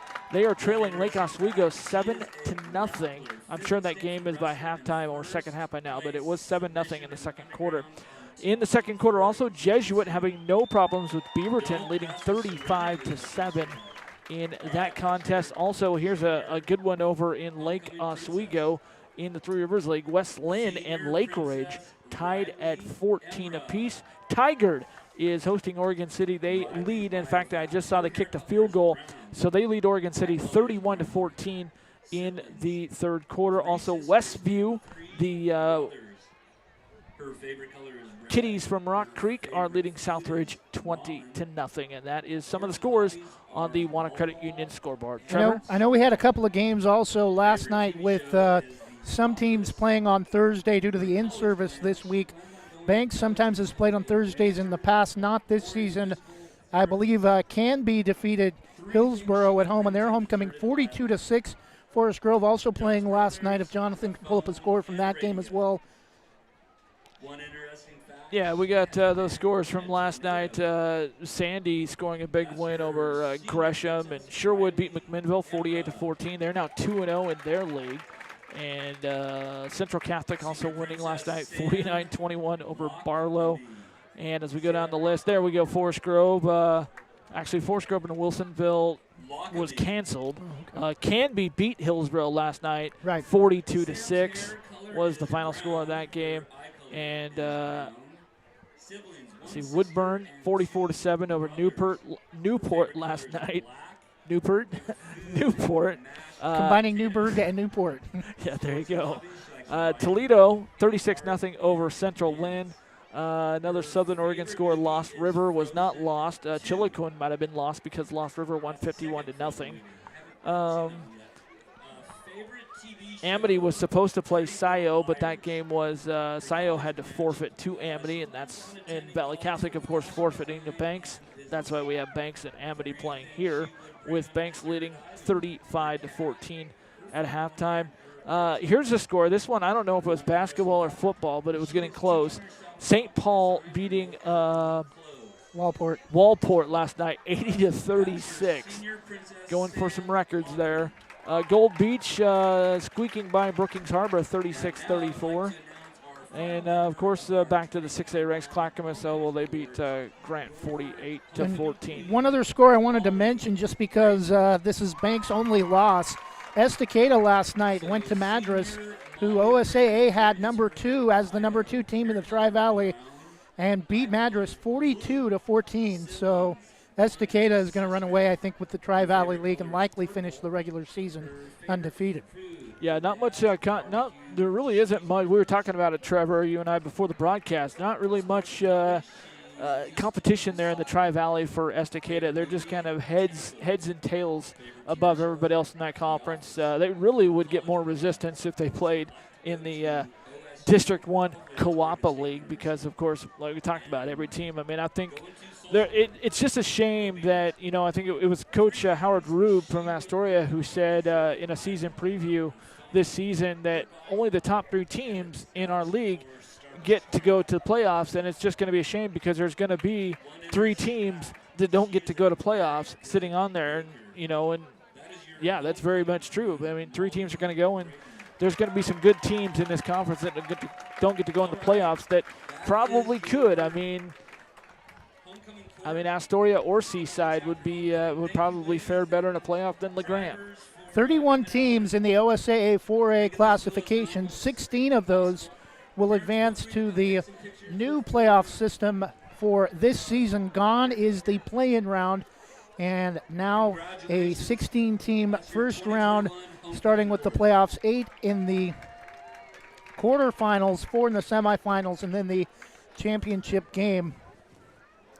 And right now, next year for classifications most likely will be completely redone, and OSAA considering either keeping it with 6A or going back to the 5A, and one proposal has Amity and Banks in the same league with Amity, Banks, Jervis, and Scio. And Scio, just a few minutes north of Albany, would make for a long drive for a league game. The other proposal has an 8-team league that includes Neocani, Taft, Newport, and some other coastal schools. I talked with Ben Buchanan earlier at a volleyball game earlier in the season. Ben Buchanan, Banks athletic director, he thinks it does not. He doesn't think either of those 2 proposals will come to fruition, but hopefully I'd like to see the original Coapa League return with Scappoose, who's scheduled to return to 4A next year,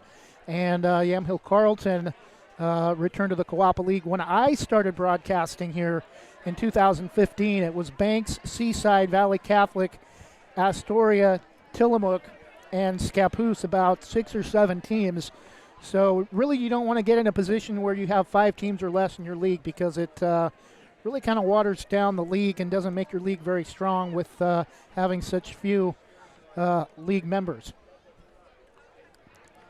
Yeah, the more teams you can get in a league, the like you said, the stronger it gets, and more competition you get. I mean, you get fewer teams in the league. It's just really not much to judge, and then to judge from. Then the other thing is that if you get like LeGrand, we were talking about, they have like 4 teams in their league.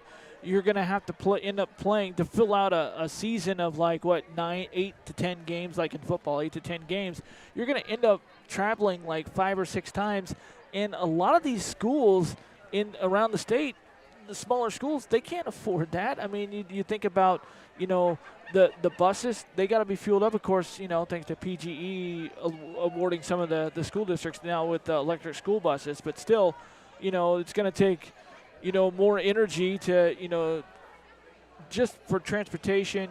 You got to feed these kids, on those trips, because they have budgets, and there's a budget for everything, and it's just not really in the budget to add in. They're already making like 3 non-conference games a season, so you're adding like 2 or 3 more if you only have 4 or 5 league games.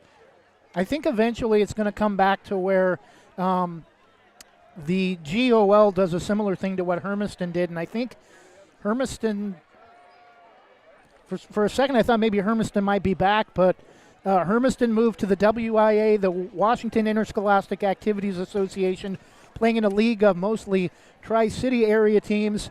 And what would make the most sense to me is have the GOL, just all 4 teams in that league transfer to the Idaho, the Idaho version of the OSAA, with the travel times they have to make for playoffs west of the mountains, and just kind of totally do away with Oregon teams east of the Cascades due to the travel time. I mean, the Ida Oregon version of the state. You've got that eastern half. That's they're actually trying to. They've actually put a few months ago. They put up a petition to try and become a part of Idaho, which actually in sports it kind of would make sense, because to be in a league, the eastern half of Oregon with Idaho, because NISA and all those you talk about, they play Idaho anyways, and some of those northern teams like Hermiston going up to play, some of the Southwest Washington teams. So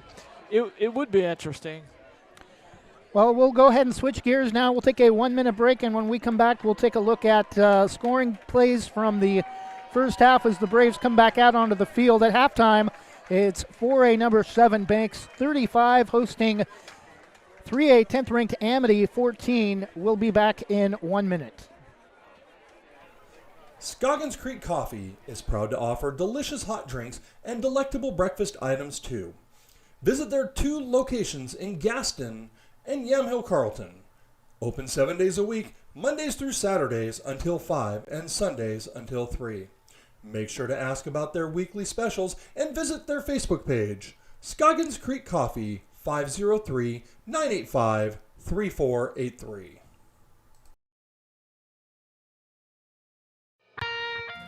Specialty Screen Printing in Yamhill offers your business the creativity and expertise to print your logo on a variety of items. Owners Ken and Linda Johnson have 40 years of experience on industrial parts and every type of material, including ceramic tile. Their fast service can have your project done in less than a week. Visit their website, specialtyscreenprinting.com, to see for yourself how they can help you boost your company's marketing and industrial screen printing needs. Call 971-998-9274 or visit their website, specialtyscreenprinting.com.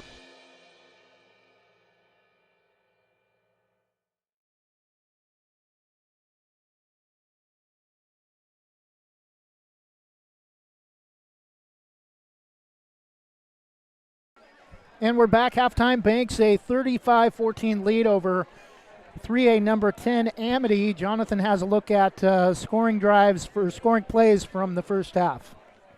Well, there was quite a lot of them here in the first half. It really got going through the air, actually, when Cooper Goebel hooked up with Charlie White for the touchdown that made it 6-0.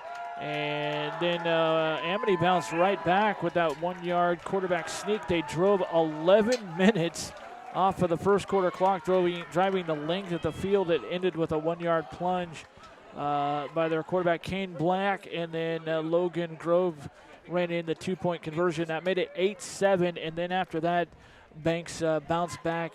After they took that little smack, they bounced back in a hurry. Cooper Goble, 43-yard strike to Aaron Brown. That made it 14-8 at that point. Then Banks tacked on more. Cooper Goble, a 23-yard pass to Aaron Brown. The extra point by Wyatt Hesselman was good. That made it 21-8. Then finally a rushing touchdown. Jamar Flippin, he got loose over the right side. A 34-yard rushing score for Jamar. That would be his 6th rushing touchdown of the season. And also that puts him now with that 34 yards, that puts him well over 340 yards. That means Jamar Flippin has a career high tonight for rushing yards in a season. Previously was 340. He was at 322 coming into this game, so he only needed 19. And I'm sure he's got well more than 34 yards as well. But I think Jamar's going to finish with close to 650, 700 yards this season rushing, no question. He had 340 last year in 6 games. I should say that was in the spring season when he had that. But anyways, that made it 30. That made it. Let's see as we go. That made it 28-8 with the extra point. Then Cooper Goble, 10-yard strike to Jack Lyda, extra point good. It was 35-8. Banks feeling good, but then they were feeling a little bit too good because that 60-yard run for Amity right before halftime by Wyatt Hatch, and the 2-point conversion failed. So 35-14. And we're set for the start of the second half. Hesselman has the ball teed up as Amity won the opening coin toss and deferred to the second half.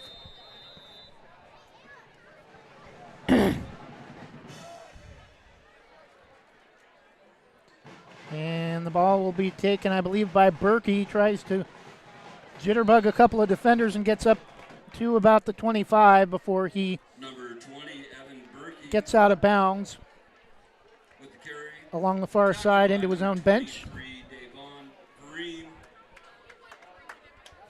First and 10, Amity, ball at the 25-yard line.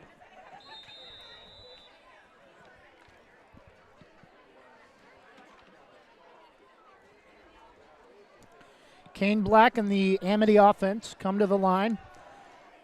Lone receiver to the near side is Berkey. Hatch goes in motion. Toss to Yoakum and gets to the line of scrimmage, and that'll be it as he's pushed back. It'll be second down and 10. Logan Kind and friends were right there to meet him and stop him.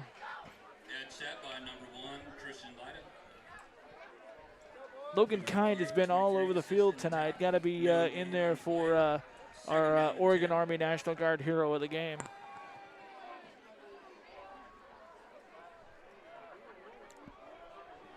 Second down and 10, no gain for Amity after the give to Yoakum on the last play, and he's going to throw this time.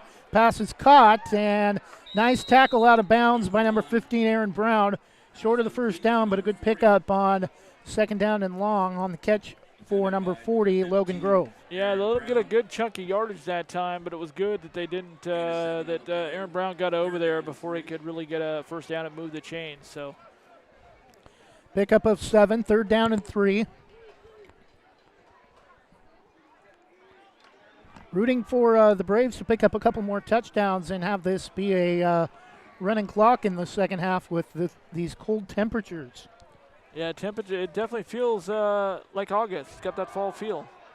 And the toss to Logan Grove is going to be enough for the first down before he's pushed back, and it's going to cross the 35. It'll be first down Amity. Yeah, going to give him that forward progress to the 37-yard line that time. Good push there, but then Banks Braves tried to push him back, but officials reward the progress. Something we didn't talk about too much in the first half, no turnovers and very few penalties.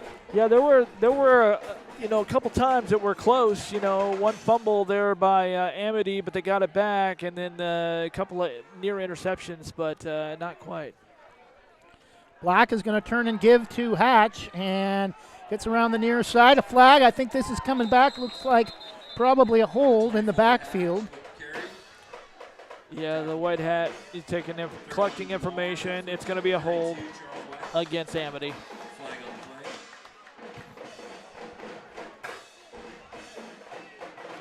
So that'll move them back 10 more yards. And the flag was thrown about 2 yards behind the line of scrimmage, so it's going to put it all the way back to their own 25-yard line. Which was the original line of scrimmage to start the drive, so now it's going to be 1st and 22.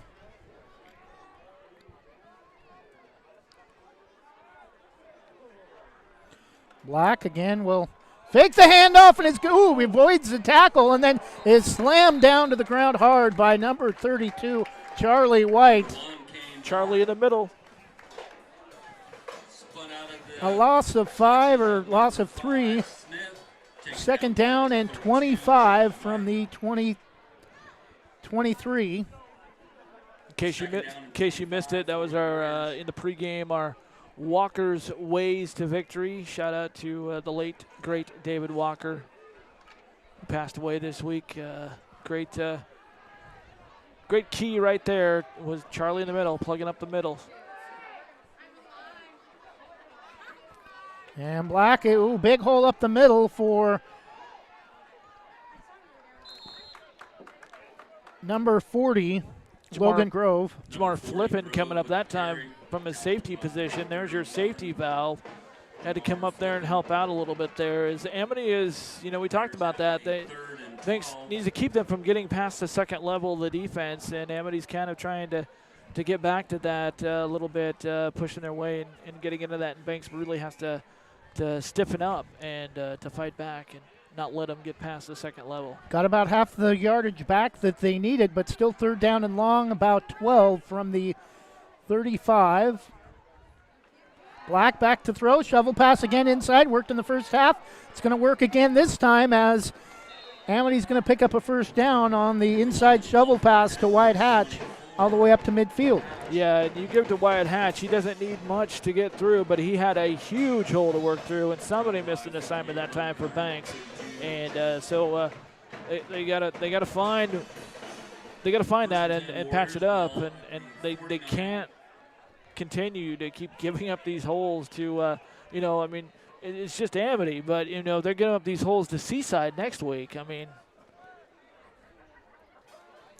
Well, rooting for Milwaukee this week, as if Milwaukee does beat Seaside at home. That game we had tied early as Black throws well over the head of number 40, Logan Grove, 2nd down. If Milwaukee does upset Seaside at home tonight, Seaside will have a league loss, and Banks with a win. Well, Banks already 2-0 in league, will not lose tonight in league.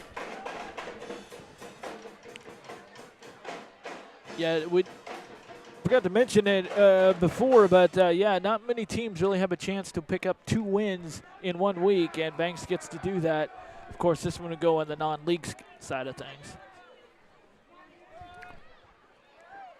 7:47 to go in the 3rd quarter. Hit in the backfield and pushed back. Gang tackle, loss of a couple of yards after the give to Wyatt Yoakum. Number 44, Wyatt Yoakum with the carry. Tackled by number 12, Ashton Crossan. 3rd down and 11 from the 47. Warriors have a 3rd down and 11. Still no update from Seaside Milwaukee.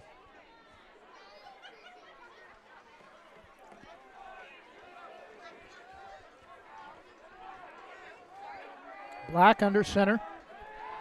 Straight drop, looks to throw, and it is complete. Oh, ball came out. Incomplete. I thought you said it was complete. Looked like it was going to be complete initially, but it was a great job of the defense to knock it loose.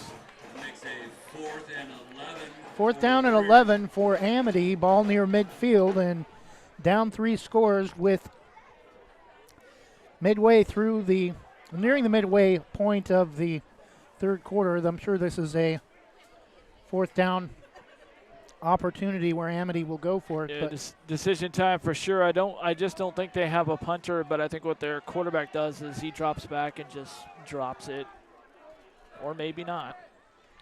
Black is going to turn and throws it behind number 40, Grove, who falls on it back at his own 35, and the Braves are going to get excellent field position.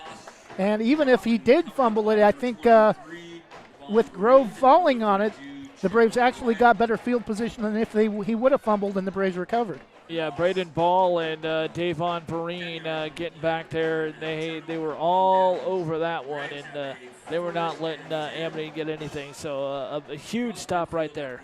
37-yard line. 1st and 10 for Goebel and the Banks Braves offense from the Amity 37. We might see the second unit here if the Braves put points on the board on this drive. Goebel with flipping the lone back. 3 receivers offset to the near side. High snap. Goebel throws deep and has Aaron Brown touchdown. One play, 37 yards to Aaron Brown with 6:47 left. Aaron Brown was as open as an all-night coffee stand. His 3rd touchdown reception of the night, and right now, if the Braves second unit comes in, I would have to make him the Oregon Army National Guard hero of the game. What a time to really break. I mean, I talked about Jamar Flippin's been coming into his own, but also as I was thinking about this, preparing for this game, Aaron Brown has also really been starting to get into his rhythm this season, and he's really had a huge, this is like his biggest game so far this season. 6:47 to go in the 3rd quarter. It's now Banks 42, Amity 14. One more score would put the 35-point rule in effect. We'll take a 30-second break and be back with more 3rd quarter action when we return. The Army National Guard plays a vital role in your community. We're on the front lines supporting essential personnel, first responders, law enforcement, and medical professionals, delivering food, supplies, and medicine, keeping communities safe, making a difference. During emergencies, we're always ready, always there.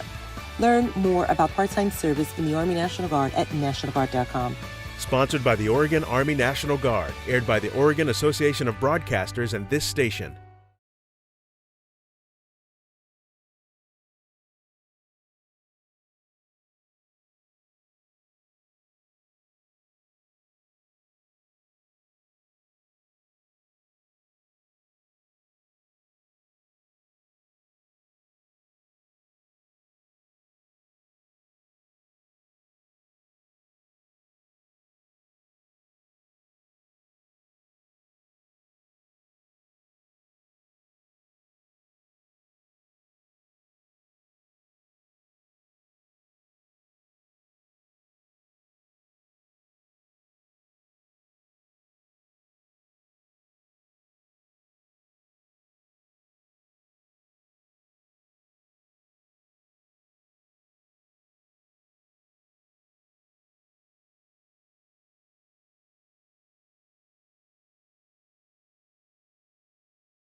Kane Black keeps it on the play around the right side for a gain of about 8, almost 9, 2nd down and 2. A little bit of movement, but Braves able to get back on side. Hatch in the backfield is going to be tackled hard out of bounds, fumbled the football, but it was out of bounds in the Braves bench. It'll be about a 2-yard loss. And actually a loss of about a yard. 3rd down and a long 2 from the 43. 3rd down and 2 for the Warriors.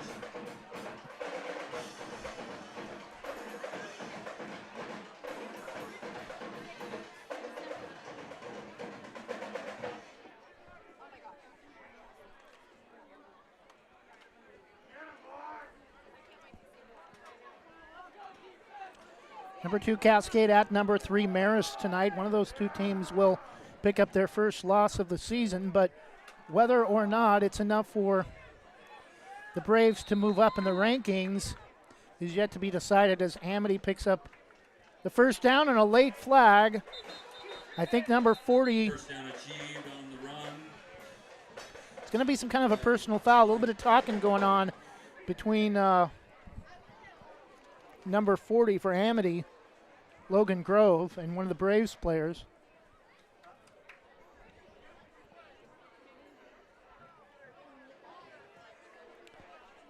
Got an update from the Astoria-Tillamook game. Looks like they are just ready for the second half. Tillamook leading Astoria 35-6.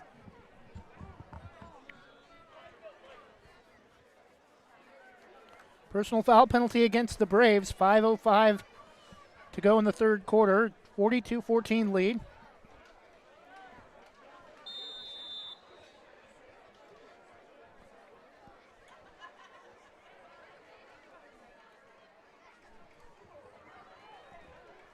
Result of the play, Warriors have a first and 10, ball at the 35-yard line of the Braves.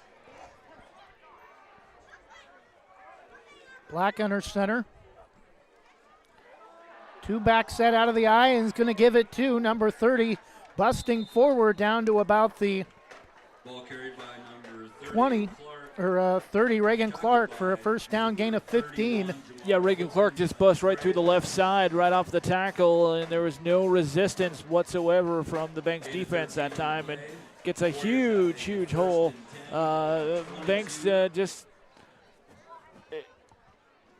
need to stop them there, not let Amity think that they can get back in, chip away, and get back into it. First and 10 from the Braves 21. Amity with the football. Black. Oh, nice tackle in the backfield, but a late flag. That was a great job that time by Braden Ball, who was right there in the backfield even before Black handed the ball off. Personal foul, face mask against the Braves. Yeah, that means if somebody would try to get through the line, they probably got a little bit of too much of the face mask. But since it's a personal foul variety, it's they hung on to it. If you touch it, you got to let go of it right away. So that's going to move the ball half the distance to the goal. Will be just outside the 10, so Amity can pick up a first down.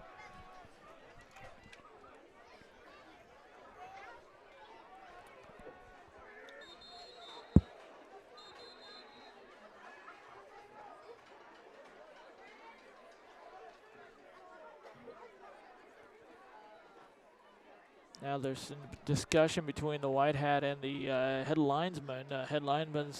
Linesman, I don't think they were set. The chains weren't set. And he's trying to figure out. Results of the penalty moves the ball forward to the 11-yard line of the Braves.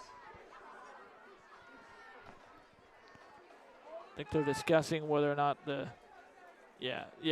what they did is they brought the chains down, but they don't need them because they're inside the 10-yard line. But Amity can pick up a first down if the ball's at the 11-yard line. I think the discussion was just where to put the chains. I think something. The head linesman came running down the line to the white hat with his arms open, like what's going on. I think they got it straightened out. First down for Amity from the Braves 11. Clock moving 4:10 to go in the third quarter. Braves a 42-14 lead. And Black is going to keep it off the far side and be hit and drop back near the 14. Probably not a good decision that time to keep the football that time, as there was a fake give to Reagan Carter, who went off the right side, and everybody was going to the football, and Second down and 3. Reagan had looked like he had an open path to the end zone.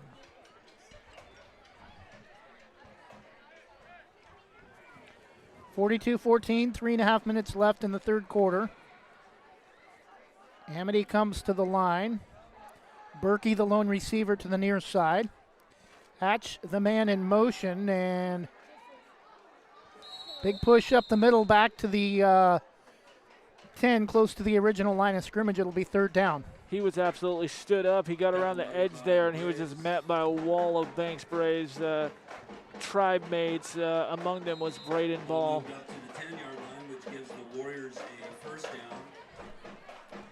Something's going on because it was 1st and 10 from the 11. The ball's now at the 10, and somehow it's a first down.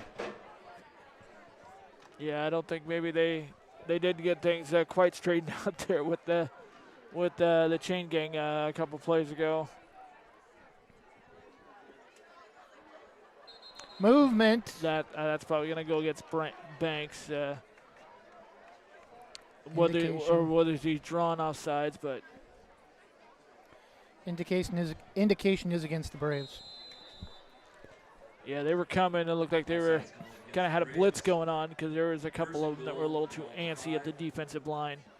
When they set the down markers after the confusion by the referees, when the original line of scrimmage was set at the 11, they had the down marker, the line of scrimmage marker, all the way back at the 20-yard line, and the first down marker where the line of scrimmage was. And the give off the far side is to Hatch, and he's going to score easily, but a late flag. I think it's a hold against Amity. Number 24, Wyatt Hatch with the carry. Across the goal line, but the flag on the play. Holding against Amity. That's going to back him up 10 yards, and should go to about the 15.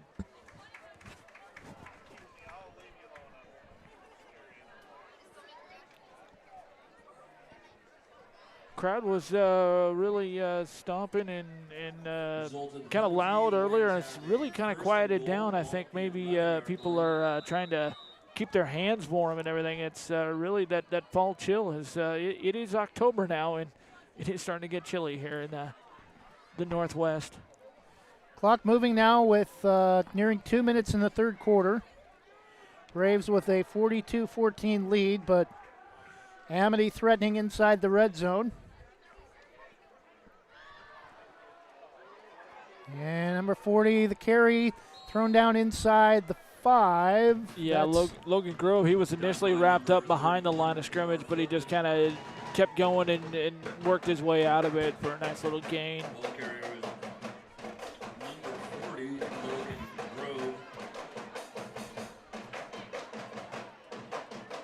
Warriors have a second down and goal from the 6.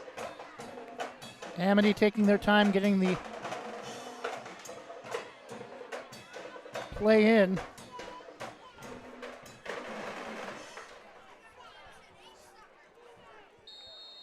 And we have a timeout, Amity. 1:13 to go. Clock continues to move. They let about 5 seconds run off the clock after the timeout was called. Officials may put a few seconds back on the clock when we come back. 1:08 to go in the third quarter. 4A number 7 Banks, 42, 3A number 10 Amity, 14 will take a 30-second break and be back in just a moment. Thinking about updating your kitchen or bath? James Bond Remodeling has over 20 years experience fabricating and installing stone countertops and can upgrade your home with the countertops of your dreams without the dreamy price tag. They pride themselves on quality and customer satisfaction. They offer stone countertop fabrication and installation and cabinet installation services. They'll do their best to beat any bid by 10%. Based locally in Washington County, they'll do jobs in most Portland metro locations. Call 503-753-9993 or email jasonbondremodeling@gmail.com. Jason Bond Remodeling, Oregon CPB number 227733.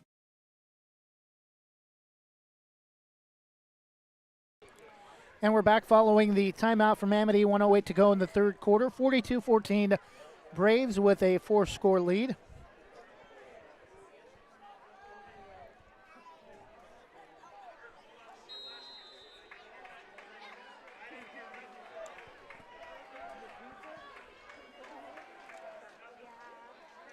And give off the far side to Hatch. Able to break a shoestring tackle, but still tackled about 2 yards short of the goal line is Hatch, and he's not going to get up. Finished off by number 53, Michael Vereen.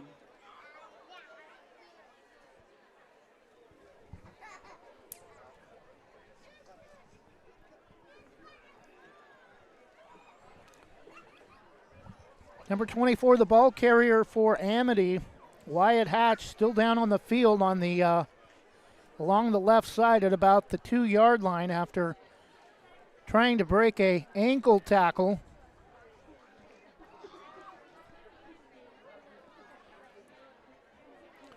.55 seconds left in the third quarter. We'll take a 30-second break and be back in just a moment. Jim's Market in Banks is an institution serving the community for generations. They're actively involved in events and athletics from the youth league to high school level. Let them serve you with their locally grown fresh produce, fresh bakery items, including custom cakes, and quick hot food from their in-store deli. Jim's Market, conveniently located at the south entrance to Banks.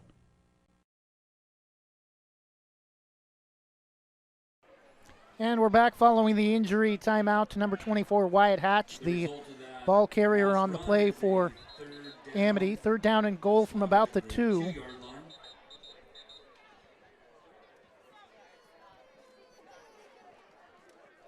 Hatch is still walking off the field with a little help from his trainer. Amity has stayed on the field. Banks has come off the bench and is ready for the snap of the football.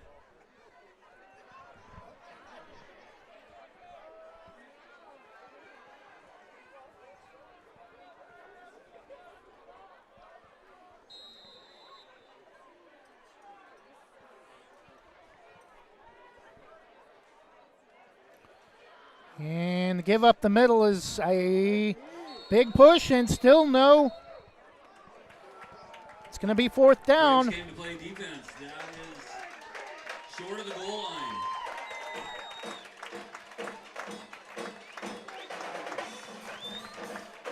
Fourth and goal from the 3-inch line.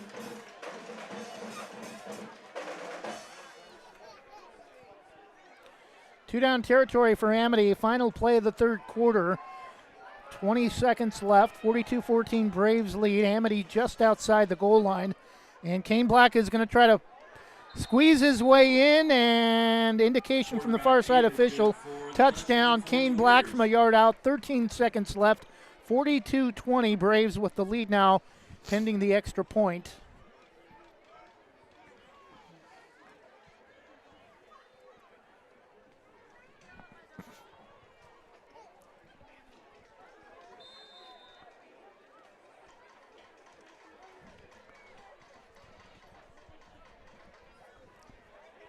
Or I should say pending the 2-point try. I'm sure Amity does not kick. And give off the far side is a fake, and he'll walk in, tripping under his own feet. A big fullback, number 42, Sergio Alba, listed as a tight end. And 13 seconds to go in the third quarter. It's now Banks 42, Amity 22. We'll take a 30-second break. Actually, we'll keep it here before we head to the fourth quarter in just a few seconds. Banks 42, Amity 22. Officials discussing something before they set the ball for the kickoff. So if this score holds, this would be the exact, this third quarter score would be the exact as the first quarter. So maybe the fourth quarter has a little bit more fireworks for the Banks Braves to warm up the crowd with another 28 plus 28-point quarter. I would put 70 on the board for Banks. And you mentioned 22. That's the same score that Amity put up in their 57-22 loss to Rainier. Their last game played on the field that wasn't a forfeit all the way back at the end of September. September 24th was their last game out there. So if we were talking about being grateful for every game, every day you have to play this game this fall. certainly Amity that's their sentiment. They're just thankful to be out here playing. And what's ironic is that night that Amity's last game on the field was our last Banks broadcast at Hidden Valley. And the squib kick is fumbled, recovered by the Braves with 11 seconds to go in the third quarter. That was actually the next week after the Hidden Valley game. Braves have a 1st and 10. Because the following week we were supposed to play Rainier, and we did the Beaverton Southridge game, and then the week after that was the Astoria game. 11 seconds left, 42-22. Banks with a 20-point lead as we wind down the third quarter. Goebel looks to throw, rolls out of the pocket, is now going to run it off the far side and gets the first down out of bounds up past the 40 to about the 42.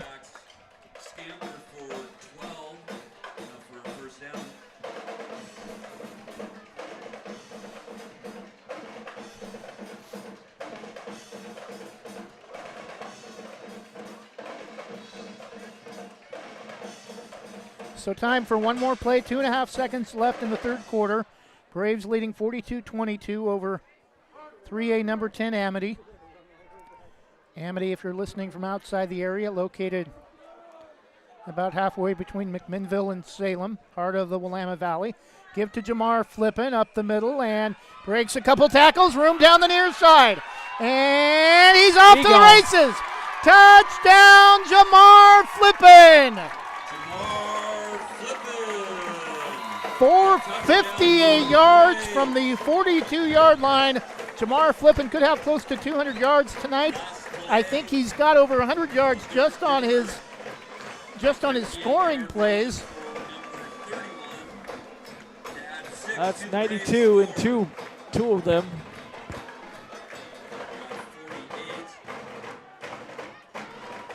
A 58-yard touchdown run for Jamar Flippin to end the third quarter.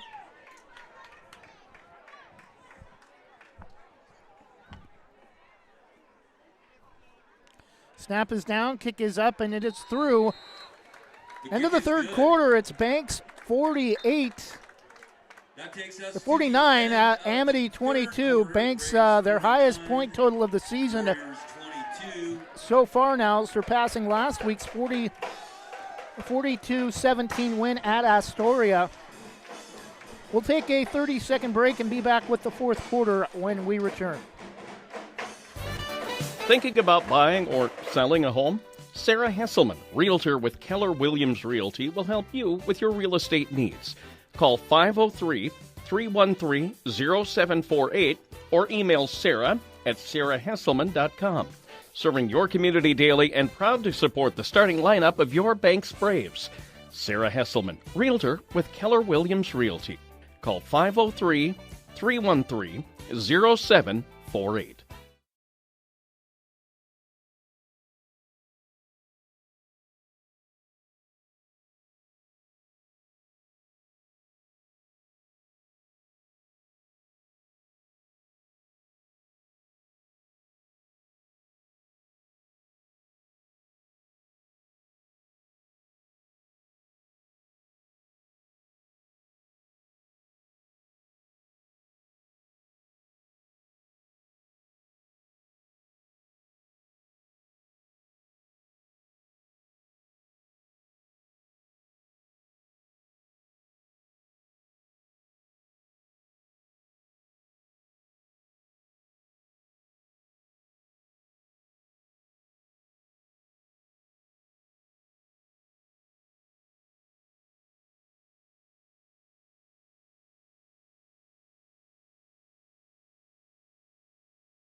.52 left. Braves a 49-22 lead after Jamar Flippin's 58-yard touchdown run to end the third.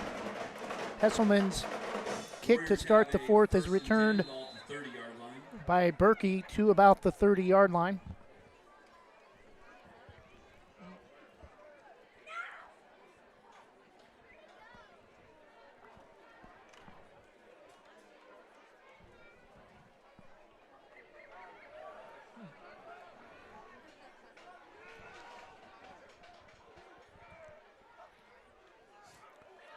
And the give up the middle is a short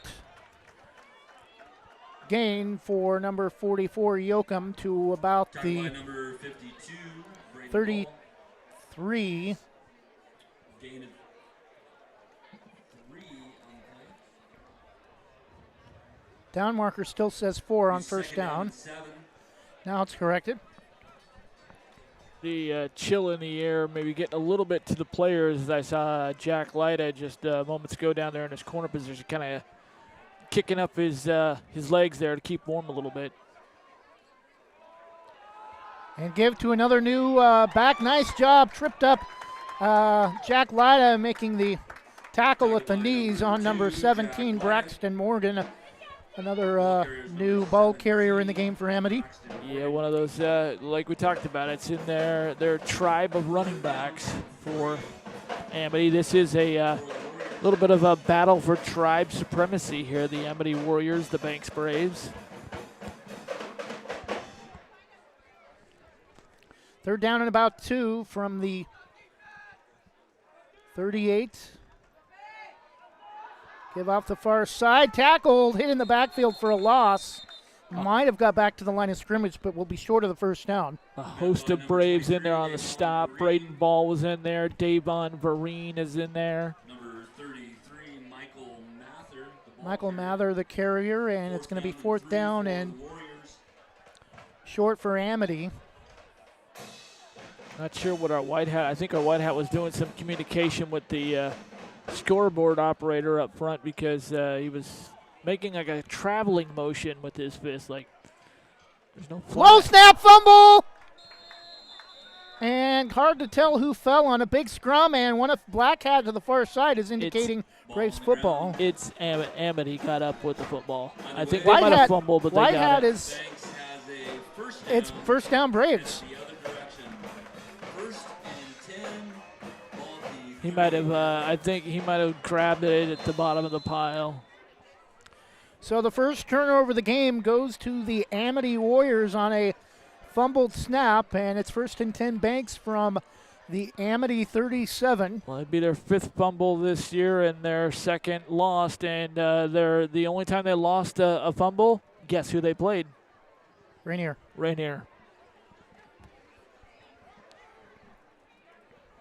The Rainier Columbians, who, by the way, are tonight. They're in my hometown of Cottage Grove. They're at Cottage Grove High School playing the Marshfield Pirates. Goebel still in at quarterback, gives to Flippin, and is going to be swarmed under back behind the 40. A loss of about 3, close to 4 yards. Interesting story about that, Trevor, as we were talking about. Now, Marshfield was actually supposed to be at Cottage Grove tonight playing the Lions, but Cottage Grove had to forfeit. And so Marshfield was looking for a game, and Rainier was looking for a game. So Marshfield just said, hey, we're going to drive to Cottage Grove anyways. So they're going to have a home game against Rainier. But we've not seen a report from that game yet. 49-22, again high snap. Late on the give to number 23, tripped up just inside the 20. Is that Davon Vereen? Davon Vereen, he got it. He just went right off tackle, right where you go, and a nice little chunk of yardage for the first down for the Braves, and they're back in the red zone. We got an injured player for Amity, number 45, who's going to go down after a severe limp. That's Cooper Yoakum. Yeah, and that's likely in the situation, and that is his brother out there. I did check on that a couple days ago, and yeah, he's younger brother, I believe a freshman or sophomore, is Cooper. But yeah, that's one of the things you're going to see. As I know, I thought about that. As it's get that chill and get the air, and we saw Jack Lyda. He was keeping his legs loose because you don't want to get tight, and you get that tightness and maybe a little bit of a cramp there. And yeah, they're going to help him off the field as he doesn't look like he's putting any weight at all. But, you get a cramp in there, you're not going to be able to walk. He's putting a little bit of pressure on it now. You can tell he had a cramp. Now he's starting to pick it up again, but he's trying to shake it as he's being helped off the field, try to work those muscles out a little bit. Yeah, those of you that have had a cramp or something like that in that situation, you know exactly what we're talking about right there. It doesn't feel good. First and 10 for the Braves from their own 14 after the run from Davon Vereen. Minutes remaining in the football game. Braves have a first and 10 ball at the 14. Davon Vereen in the backfield with Crossan. Crossan the give to Vereen, and he will score. Touchdown, Davon Vereen from 14 yards out. Makes the score 55-22. He just went around the right-hand side, made a little zigzag move, and right on into the end zone. He had a perfect lane to make the house call right there. Davon Vereen finds the end zone for the second time this season.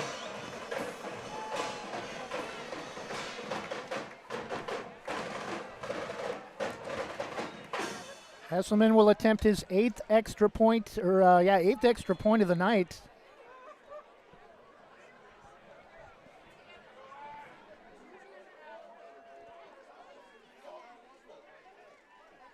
Snap is down, and it is good. 8:50 to go in the game. Banks 56. Amity 22. We'll take a 30-second break. Small businesses represent so much more than the uniqueness of our area and the personality of our communities. Local business also represents the hard work and history of the places we live, which is why Wana Credit Union is staying open, so that your business can stay open too. Wana Credit Union offers all types of commercial lending options, including business credit cards, vehicle and equipment loans, small business lines of credit, and more. Stop by a branch, reach out to our commercial team, or check out wanafcu.org to open your doors and keep them open so that your business thrives for years to come. Wana Credit Union is federally insured by the NCUA.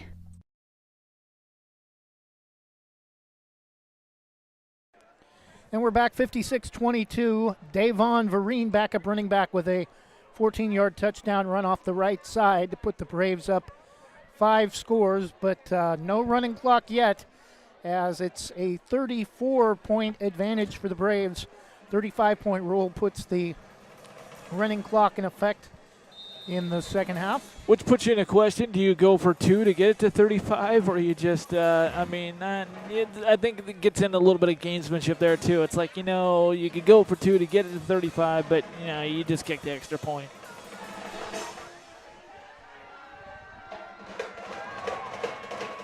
And it gets away from, I believe, number 73, the return man, and number 33, Michael Mather, the ball carrier. He's going to be tackled at about the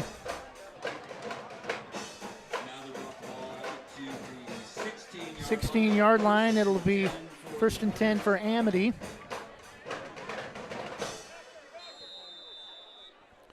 We'll try to get you some other scores as they come in before the end of tonight's game, but will be a short post game, very chilly night. We want to get things wrapped up and head home as quickly as possible.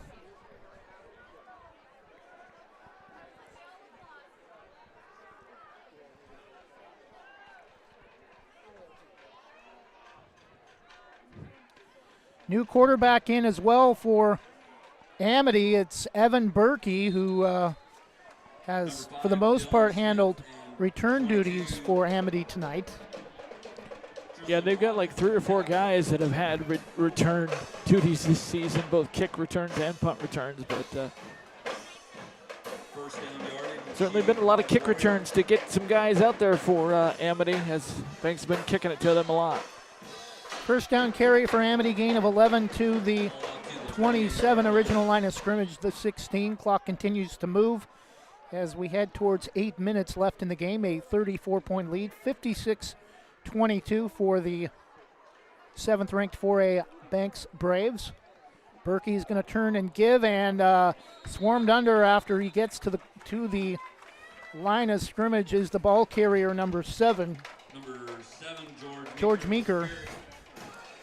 It's almost like went to a varsity game and the JV game broke out. Yeah.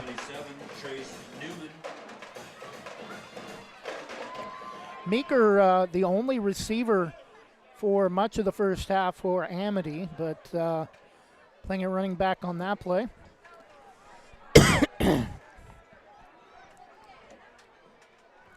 Tight formation again, one receiver to the top.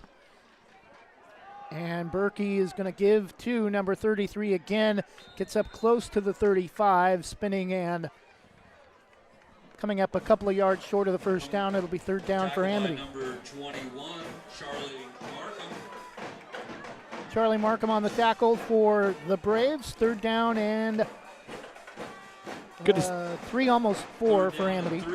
Good to see some of the new Banks Braves getting in the ball game. Get some great experience, and also good for the starters to get this rest. Not only because you don't want to run it up, but also to get some rest with that big Seaside game coming up next week. And Berkey is going to keep and get thrown down behind the line of scrimmage. It'll be fourth down, about a yard back. Charlie Markham makes another great play for the Banks Braves. They're on defense. Fourth and 4 for Amity. Banks Braves are Charlie squared with Charlie Markham and Charlie White.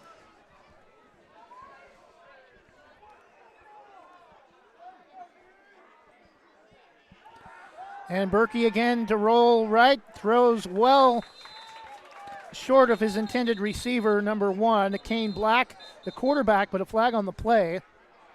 Number 20, Evan Berkey's pass incomplete. Grounding against Amity.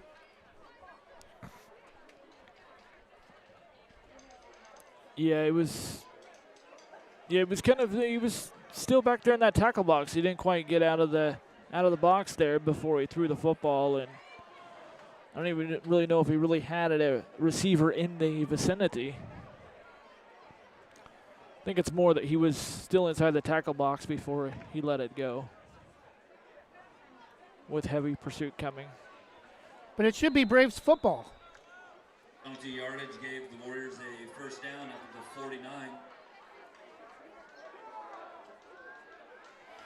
Well, Amity with the football on a grounding penalty despite being on offense.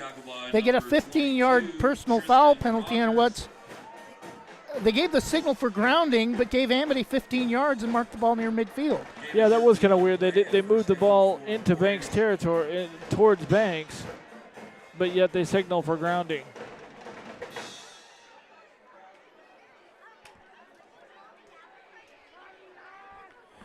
Well, a different night, a much closer game that might turn out to be a big play, but Banks up by 5 scores with 5.5 minutes left. Amity with the football. Braxton Morgan making the reception that time for Amity. Gets it out to the 32-yard line. Second down and 5 from the Braves 32. Amity hoping to put points on the board one last time before we wrap up tonight's contest. Really would be great to see the young Braves here, the Braves in training, to hold serve right here and keep them out of the end zone. Berkey turn and give in the backfield, met immediately by big number 74, Aiden Olson. Looked at the wrong roster. Number 74 not on the Braves roster. Yeah, got some kids, got some guys. We were noticing that tonight in pregame warm-ups. Got some guys that have some numbers out there that are not on our roster, so we apologize. Loss of maybe about a yard back to the 33. Third down and 6. Berkey looks to throw, rolls left, and pass is thrown, caught, hit immediately, but it's going to be about a yard past the first down marker. It'll be first down Amity.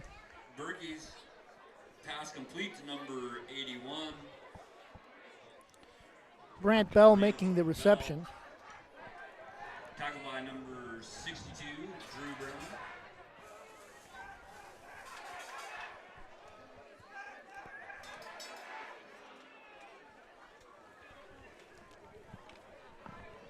First and 10 for the Warriors, ball from 25-yard line. First and 10, Amity, clock under 4 minutes. Berkey under center.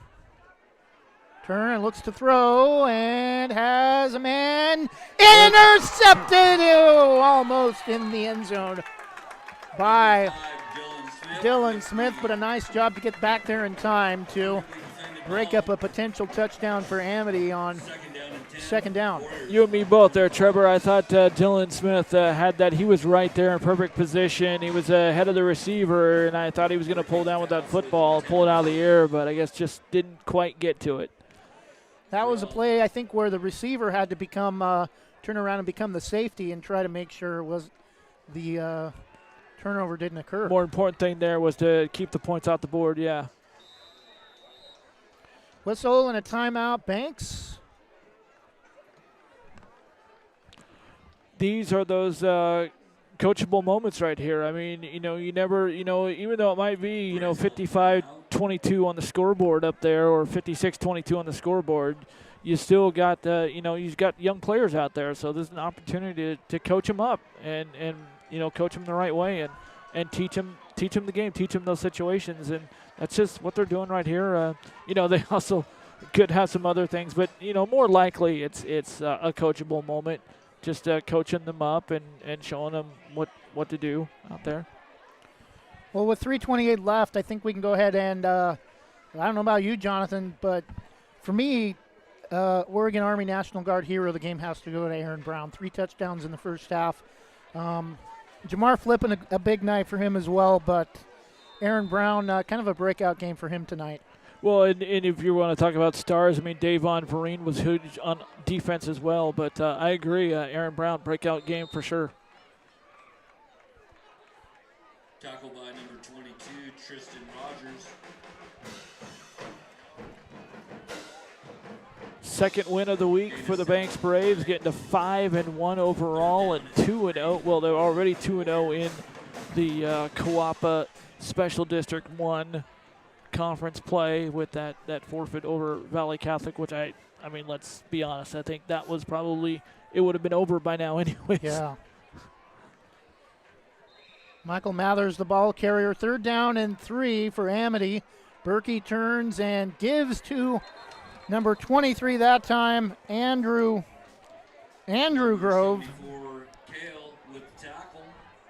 74 and 39 in on the stop for the Braves, the Banks JV. 4th and 5, and I think this is probably going to be Amity's final opportunity to put points on the board inside 2.5 minutes.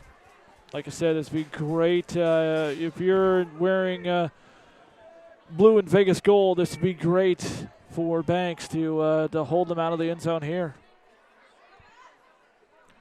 Berkey looks to throw, rolls left, short, underthrown, intended for number 23. Again, Andrew Grove. We called his brother's name a lot in the first half, Logan Grove, but it's going to go back to the Braves on downs. And I assume, although we have not seen it yet, that we will see a lot of these fans start to clear out with a 5-touchdown lead and 2 minutes left on the final possession of the game for the Braves. But they love their Braves, and they'll stay to the end. And particularly when you got the younger student athletes out there trying to make a name for themselves and get in there. And so it's definitely an opportunity here. You don't get to see them play all that much. You don't see a lot of attendance at JV games. And so here under the Friday Night Lights, great opportunity to get them some experience. Crossan out of shotgun. Lone back, can't, looks like 48. Crossan is now going to scramble, cuts back to the right, and is going to keep. And flag looks like it's probably going to be a hold. This one's going to come back. Crossan gets a first down all the way up near the 40, but flag on the play back a couple of yards past the line of scrimmage. Yeah, you're right. That is in the vicinity of a hold right there, but just a great job there for Ashton Crossan to just kind of reverse his ground and try and find a way to get through. A hold indicated against the Braves. We'll back them up and have a replay of the first down.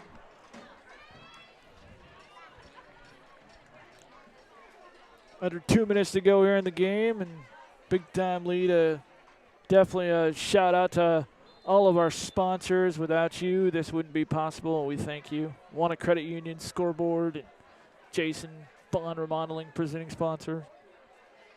Sarah Hesselman, Keller Williams Realty, all the sponsors. Awesome.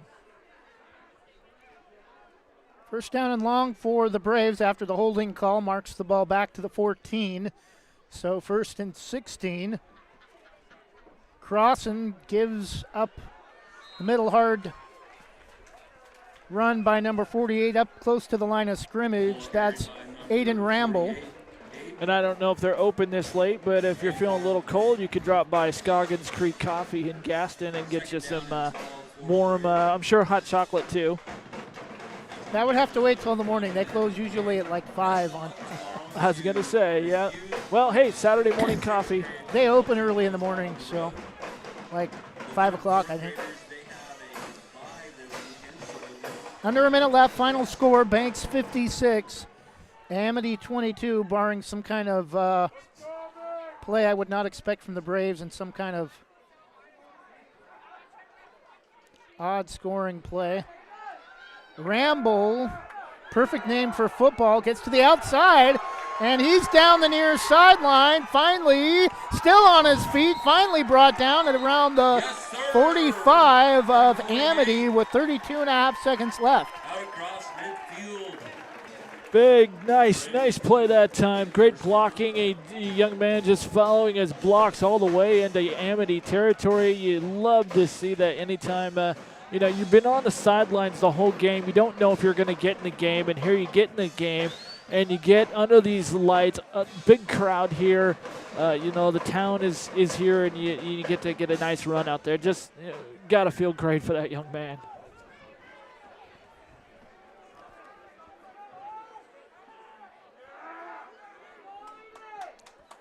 Crossan with Ramble to his right, and will take a knee, and that'll do it. Final score, 4A number 7, Banks 56, 3A number 10, Amity 22. Amity had an 8-7 lead after one, but the Braves took control early in the second quarter, had a 35-14 lead at the half, and going to outscore Amity 21-8 in the second half. Aaron Brown with 3 touchdown receptions, our Oregon National Guard player of the game. Also a big night for Jamar Flippin. Should have close to 200 yards rushing with 2 scoring touchdowns of his own, close to 100 yards just on the 2 scoring plays. Again, our final score, Banks 56, Amity 22. We'll take a 1-minute break and see if we can get you some other scores around the state before we say goodnight. Rankings are important numbers in determining Oregon high school playoffs. So are rankings when choosing a lender to help you with purchasing or refinancing your home. Our local community home loan expert, Christy Van Meter at Caliber Home Loans, is ready to help you win the day. Call Christy today for all of your home loan needs at 503-327-5302 or caliberhomeloans.com/kvanmeter. Christy Van Meter, NMLS number 1700271, state licensed in Oregon, an equal housing lender. All products are subject to credit and property approval.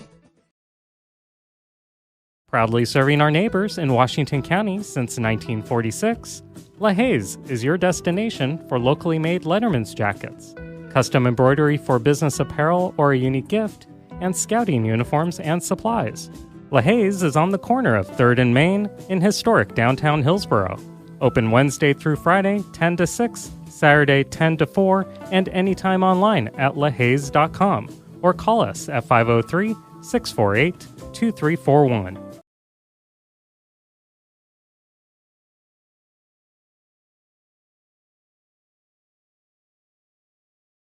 And we're back. Final score, Banks 56, Amity 22. Aaron Brown, 3 touchdown receptions. Charlie White, 1 or 2 touchdown receptions. Jamar Flippin, a couple of touchdown runs, as well as the Braves go on their biggest offensive scoring performance of the season, putting up 56 on 3A Amity, 56-22 in what became the unofficial homecoming for Banks after Rainier's cancellation of the official homecoming a couple of weeks ago.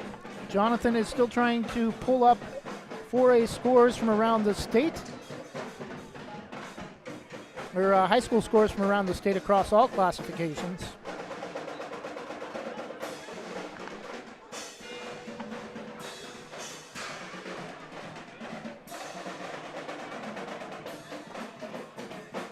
Well, I can tell you last report in the second quarter, Scappoose was leading McKay 27-7.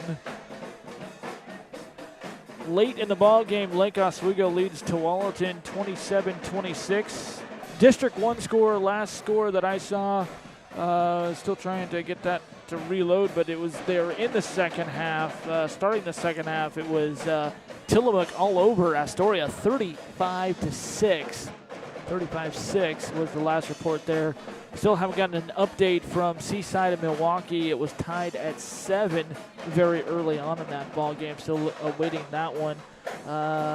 Late in the game, probably a final at this point, but Tigard 45, Oregon City 20. Here we go. Yeah, fourth quarter. Seaside 16, Milwaukee 14. That's in the fourth quarter. Seaside going to be right here at Kelly Field next Friday night. We're going to have that game for you as always. 16-14 Seaside. Liberty squeaked by Newburgh 35-34.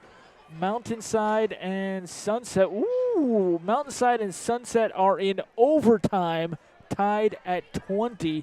That game is at Sunset High School in the Cedar Mill district of Beaverton. Let's see. Trying to see if we can get the Marshfield score. Second quarter, still Philomath 14-0 over Willamina. Staten beats Sweet Home, or they're leading Sweet Home 35-21. That was in the third quarter. In the fourth quarter, Cascade 38, Marist 33. Cascade Christian leading St. Mary's. And yeah, still looking for, let's see, we got it one final, we got a couple of finals. Roosevelt beat Jefferson. That was in Portland. Also Westview flanked Southridge 35-0. The Skyhawks still looking for their first win of the season. And Jesuit beats Beaverton 49-13. 49-13 Jesuit over Beaverton. That was at Cronin Field in East Washington County. And Trevor's still not seeing a score from Marshfield and Rainier, Marshfield and Rainier. Things starting to clear out quickly, so we're going to wrap things up and say goodnight. Congratulations to Aaron Brown, our Oregon National Guard hero. The game with his 3 touchdown receptions in the first half. Final score, Banks improves to 5-1. Amity drops to 3-3 with a 56-22 win over the Warriors. Our next broadcast will be next Friday night here at home. A big 4A District 1 matchup that could very well decide the league champion, as Banks and Seaside do battle here next Friday night. We'll be on the air live beginning with the pregame at 6:40. Jonathan, anything you want to add before we sign off? Just another great game. I was interested to see in how the balance would be tonight, what Banks would come out and do after putting up really their most complete game of the season, complete game offensively with just balance they had last week, run and pass. I think we saw that here tonight. Cooper Goebel throwing. I mean, obviously got to have, over 200 yards, close to 300, and then obviously running with the football again. We saw Jamar with a couple of touchdown runs like you talked about. 160 against Hidden Valley. I'm sure he's in that range again tonight, maybe even closer to 200. Cooper Goebel also showing that he can run the football. I think he only had 1 or 2 carries on the night, but Cooper, he had a 200, almost 100-yard rushing game last week at Astoria, but, swinging the ball very well and very efficient as well. He did have one little break-up pass that could have gone for an interception, but overall doing a great job.